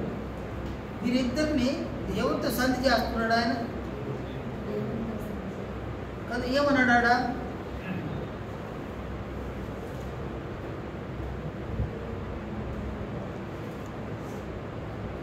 ఏం చెప్పినాడు ఆయన? 15వ వచనం, ఇట్లు సంధి చేయొచ్చు. సంధి చేసేది ఎవరు? యేసు ప్రభువు మధ్యవర్తి. ఎవరెవరికి సంధి చేస్తున్నాడు ఈయన? ఆయన తండ్రి దేవుడు. నెక్స్ట్ ఉభయులు అంటే ఎవరు? కాదు, ఆయన శత్రువుడు. ఎవరు శత్రువుడు? ఆయన శత్రువుడు. వీడు సంధి చేస్తూ ఉండేది ఎవరు? ఎంత గొప్ప విషయం చూడండి. ఆయన సంధి చేయడానికి ఏం చేసినాడు కదా. ఆయన సంధి చేయొచ్చు. ఈ ఇద్దరిని తన ఎందుకు ఒక్క నూతన పురుషునిగా సృష్టించి తన సిలువ వలన, దేని వలన? తన సిలువ వలన ఆ ద్వేషమును సంహరించి దాని ద్వారా వీరిద్దరిని ఏకం చేసి దేవునితో సమాధానపరచవలనని ఈలాగు చేసెను. కనుక ఆయనే మనకు సమాధానకారుడై ఉన్నాడు. సంధికర్త ఎవరేడా? శత్రువులు ఎవరు? ఉభయులు. ఆయన ఎవరు? అసలు ఆయనకి ఎట్లా శత్రువులైనా మనము? ఆయన ఆస్తికి నష్టం కలుగు చేసినాము, ఆయన గౌరవానికి భంగం కలుగు చేసాము. దాని ఆస్తిని అంతా మనము ఖర్చు చేసి ఆయన గౌరవాన్ని సమకూర్చడము. పాపాలు చేసి అపరాధాలు చేసి వీటి వల్ల ఆయనకు అపకీర్తి తెచ్చి అవమానాలు తెచ్చినాము. అందువల్ల ఆయనకి మనం ఏమైనాము? శత్రువులమైనటువంటి వారికి దేవునికి మధ్య సంధి చేసింది ఎవరైనా? యేసుక్రీస్తు. ఆయన సంధి చేయడానికి ఏం చేసినాడు ఆయన? యేసు ప్రభు నెంబర్ 1 సిలువలో తన రక్తమును చిందించినాడు. నెంబర్ 2 ఏం చేసినాడు? ఉభయులను ఏకం చేయడానికి సిలువలో ధర్మశాస్త్రాన్ని పడగొట్టి ద్వేషాన్ని సంహరించడం అంటే ఏదైనా ఆయన చంపాడు. దేని చంపేసినాడు? ధర్మశాస్త్రాన్ని చంపేసి. అందువలన రోమపత్రికలు ఆయన ఏమన్నాడు? పురుషుడు చనిపోతే భార్య స్వతంత్రాలు అవుతుంది కదా అన్నాడు. ధర్మశాస్త్రం అన్నమాట. కనుక ధర్మశాస్త్రాన్ని సంహరించడం కోసం క్రీస్తు తన ప్రాణమును సిలువలో పణంగా పెట్టి తన రక్తంలో చిందించి ఆయన ఏం చేసినాడు? రక్తాన్ని చేతపట్టుకొని ఎక్కడికి వెళ్ళాడు ఆయన? పరలోకం. అక్కడ ఏం చేసినాడు ఆయన? సంధి చేసేదాడా? అక్కడ సంధి చేసినాడు, ఇక్కడ కాదు. అక్కడే సంధి చేసినాడు. అయ్యా వాడు చేసింది పాపం కానైనా పాపులే, అపరాధులే, నీకు శత్రువులే, కానీ సంధి చేస్తున్నాను. వాడు చేసిన పాపానికి ప్రాయశ్చిత్తం ఏం చేస్తున్నాను? నేను రక్తాన్ని తీసుకొచ్చాను. ఆయన 2 గొడవలు వేసుకున్నారు నాయన. ఒకటికి అపారమైన నష్టం కలిగిపోయింది. నష్టం కలిగించిన వాడు ఉన్నాడు, నష్టపోయిన వాడు ఉన్నాడు. మధ్యవర్తి కూడా వస్తాడు, సంధి చేయడానికి వస్తాడు అనమాట. భారం పడే దూరం పెరిగైనా అతని మీద పడుతుంది అనమాట. ఆయన ఏం చేస్తాడు? వస్తాడు, ఇద్దరిని కలపడానికి వస్తాడు అనమాట. సంధి చేయడానికి వస్తాడు. ఇద్దరు అంగీకరించు, అస్సలు అంగీకరించు. ఎందుకంటే ఒకడు నష్టం చేసేసినాడు, ఒకడు నష్టపోయినాడు. అప్పుడు నీకేం నష్టం? నువ్వే నష్టపోయినావు చెప్పురాడు. నాకు ఫలానా నష్టం కలిగించినాడు, ఇంత నష్టం కలిగించినాడు అని అన్నాడు. ఏమరా నిజమేనా? నువ్వు కాదంటాడు. నేనేడు చేసిన నష్టం వాడికి. కానీ విచారిస్తే అర్థమైపోయింది, వీడు నష్టం చేసినాడని అర్థమైంది. అప్పుడు వచ్చినాడు ఆయన సంధి చేసేవాడు. వచ్చాడే వాడు ఏదో నీకు నష్టం చేసినాడా, ఆ నష్టాన్ని నేను గెలుస్తాను కూడా, కలిసిపోండి ఆయన. ఇప్పుడేం చేస్తాడు వీడు? ఏం చేస్తాడు ఆయన? ఇద్దరిని ఏం చేస్తాడు ఆయన? ఏకం చేస్తే ఏం చేస్తాడు? ఇద్దరు ఏం చేస్తాడు ఆయన? సమాధాన పత్రుడు వదిలేస్తారు. వీళ్ళిద్దరు ఎందుకు ఏకం చేయడానికి వచ్చింది ఆయన?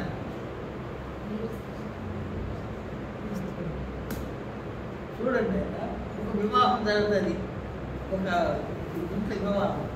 వాళ్ళ అన్నదమ్ముడికే గొడవ కదా. ఒకటి వాళ్ళకి మరొకటి నష్టం జరిగింది. ఆ మధ్యవర్తికి వచ్చినాడు ఏం చేస్తాడు? ఆ నష్టాన్ని నేను చెల్లిస్తాడు. పోరా, తమ్ముడు కదా, వాడి బిడ్డలకు బిడి చేస్తాడు, పోరా. అప్పుడు వాడు నష్టాన్ని తెలియచేయలేడు. వీళ్ళిద్దరు ఏమైపోయినారు? ఒకటైపోయినారు. ఇప్పుడు వీడి పిండి అయితే వీళ్ళేందు మధ్యవర్తికి మర్చిపోతారు. కాబట్టి ఇక్కడ మనల్ని దేవునితో సమాధానపరచడానికి ప్రభువైన క్రీస్తు యేసు సిలువలో తన ప్రాణము అనంతడు మన రక్తాన్ని చిందించినాడు. ఈ రక్తాన్ని ఎక్కడ తీసుకున్నాడు ఆయన? లోకం తీసుకొని పోయాడు. అక్కడ తండ్రి ఉంచి ఇగో వాడు ఇరువురిని వీళ్ళు నేను అక్కడ ఏకం చేసినాను, వారిని నీతో సమాధానం పరుచుకున్నాను అన్నప్పుడు సమాధానం పరచబడాలనుకున్న వాడు ఏం చేయాలి? ఆయనేమో న్యాయస్తుడు, ఆయనేమో నీతిమంతుడు. వీళ్ళెవరు? వీళ్ళు అన్యాయస్తులు కదా, ఆయన దుర్నీతిపడు. వీళ్ళేం చేయాలో? ఆయనకి ఏం కావాలో? సమాధానం పడాలి. సమాధానం పడడం అంటే నేను దేవా ఇది వరకు మా అభిప్రాయాలు మాకున్నాయి, ఇక మీద మా అభిప్రాయాలు మావి కాదు, నీ అభిప్రాయమే మా అభిప్రాయం, నీ మాటే మా మాట, నీ నిర్ణయమే మా నిర్ణయం. నువ్వేం చెప్తావు అలాగే మేము ఉంటాము, అలాగే జీవిస్తాము. ఎవరి ద్వారా? క్రీస్తు యేసు ద్వారా. క్రీస్తును పోలి జీవిస్తాము, క్రీస్తు పోలే జీవిస్తాము, క్రీస్తు యొక్క మహిమను మేము పొందుతాము. అందువలన మా అభిప్రాయాలు మార్చుకుంటాము, నీ అభిప్రాయాలకి మేము ఏకీభవిస్తాము అని అనుకున్నప్పుడు అక్కడ ఏం ఏర్పడుతుందో సమాధానం. కాబట్టి బాప్తిజంకి వచ్చేసరికి అభిప్రాయాలు, మన అభిప్రాయాలు పక్కకు పెట్టేసి దేవుని అభిప్రాయాలకి ఏకీభవించే విధంగా బాప్తిజంలోకి వస్తే అక్కడేం జరుగుతుంది? ఆయన అక్కడ ఏకాభిప్రాయం, దేవునితో ఏకాభిప్రాయం కలిగి ఉచితంగా నీతి మందులో తీరుస్తాడు. నెక్స్ట్ ఆయనతో ఏకాభిప్రాయం కలిగి మనం వచ్చేస్తాం. బాప్తిజము సక్సెస్ అన్నమాట. అవే కాదు, ఇంకా కూడా సమయం నేర్చుకోవడానికి ఆయన 10:30 అయిపోయింటాను. ఈరోజు నేను ఆలోచన చేయను, చివరిగా ప్రార్థన చేసుకున్నాం. వచ్చే శుక్రవారం మళ్ళీ ఈ సంగతులను మనం ఆలోచించాలి. నీతిమంతుడు అయినటువంటి మా నాయన, మీ పరిశుద్ధతను బట్టి, మీ నీతిని బట్టి, మీ సత్యమును బట్టి తండ్రి నీకు మీ కుటుంబమైన మీ మంత్రమును స్తుతులు స్తోత్రములు చెల్లిస్తున్నాను.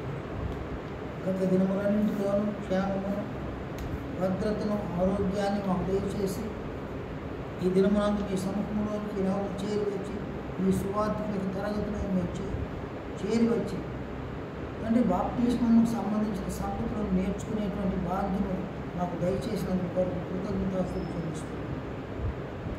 తండ్రి సమూహం ద్వారా సువార్తకు తయారవుతా మీ చిత్తాన్ని బట్టి మీరు జరిగించగలరని, సంఘములో కొందరైన సువార్తకులుగా తయారవడం వలన సంఘం ద్వారా వారు సువార్తను ప్రకటించడానికి సంఘం వారిని పంపించగా తండ్రి కొన్ని ఆత్మలనైనా రక్షించే విధంగా మీ కనికిరాన్ని, మీ దయను చూపించమని ప్రార్థిస్తున్నాను.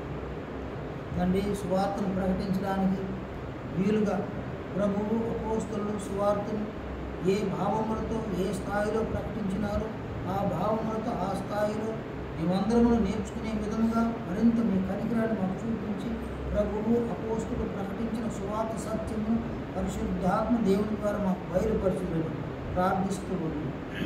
తండ్రి పరిశుద్ధాత్మను మాకు బయలుపరిచే సువార్త సత్యమును వీళ్ళందరూ కూడా గ్రహించడానికి, అవగాహన చేసుకోవడానికి కనికరాన్ని చూపించమని, ఈ స్థాయిలోనే అవకాశం బట్టి బిడ్డలు నేర్చుకునేటువంటి ఈ సంగతులను ఇతరులకు నేర్పించడానికి బిడ్డలను ప్రోత్సహించమని ప్రార్థిస్తున్నాను.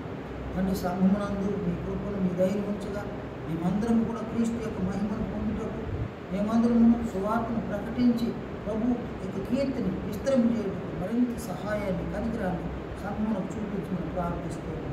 సంఘములో ప్రతి ఒక్కరు కూడా సమయమును, బలమును, ధనమును ప్రభు కోసం ఖర్చు చేస్తూ ఉండగా అదే విధముగా ప్రభు మా కొరకు ఉంచిన మాదిరికరమైన జీవితాన్ని కూడా మేము జీవించి ప్రభు యొక్క మహిమను పొందడానికి మరింత కనికరాన్ని చూపించమని వేడుకుంటున్నాము. మా తండ్రి ఈ గొప్ప కార్యక్రమాల సంఘములో అనుసరించడానికి మేము ప్రయాసపడుతూ ఉండగా ఈ కార్యక్రమాలను ఆటంకపరచడానికి, అడ్డుకోవడానికి సాతాను అనేక తంత్రములను మా మీద ప్రయోగిస్తూ ఉండగా వాని తంత్రములలో మమ్మల్ని తప్పించమని, వాని ఊరి నుంచి మమ్మల్ని తప్పించమని, వాని శోధనల నుంచి మమ్మల్ని తప్పించమని ప్రార్థిస్తున్నాము. మా తండ్రి మేము సంఘంలోనూ వ్యక్తిగతంగా కుటుంబంలోనూ క్రీస్తు యొక్క మహిమను పొందుటకు మీరు మాకు నేర్పిస్తూ ఉన్నటువంటి సంగతులన్నింటినీ కూడా మేము అనుసరించడానికి మరింత ప్రభువునందు విశ్వాసాన్ని మాకు దయచేయమని ప్రార్థిస్తున్నాము. మా ప్రార్థన మన్నించమని, ప్రతి బిడ్డను దీవించమని. తండ్రి ఈ సమయంలో బిడ్డలు వారి వారి కుటుంబాలకు వెళ్ళడానికి సిద్ధపడుతూ ఉండగా క్షేమకరమైన ప్రయాణంలో బిడ్డలకు అనుగ్రహించి గృహంలో చేర్చుతారు. తిరిగి మేము కలుసుకునేంత వరకు మీకు చొప్పున మమ్మల్ని కనికరించి మమ్మల్ని జ్ఞాపకం ఉంచుకుంటారు. ప్రభు అయిన క్రీస్తు యేసు అతి శ్రేష్టమైన నామం ప్రార్థిస్తున్నాం తండ్రి. ఆమేన్. అందరికీ వందనాలు.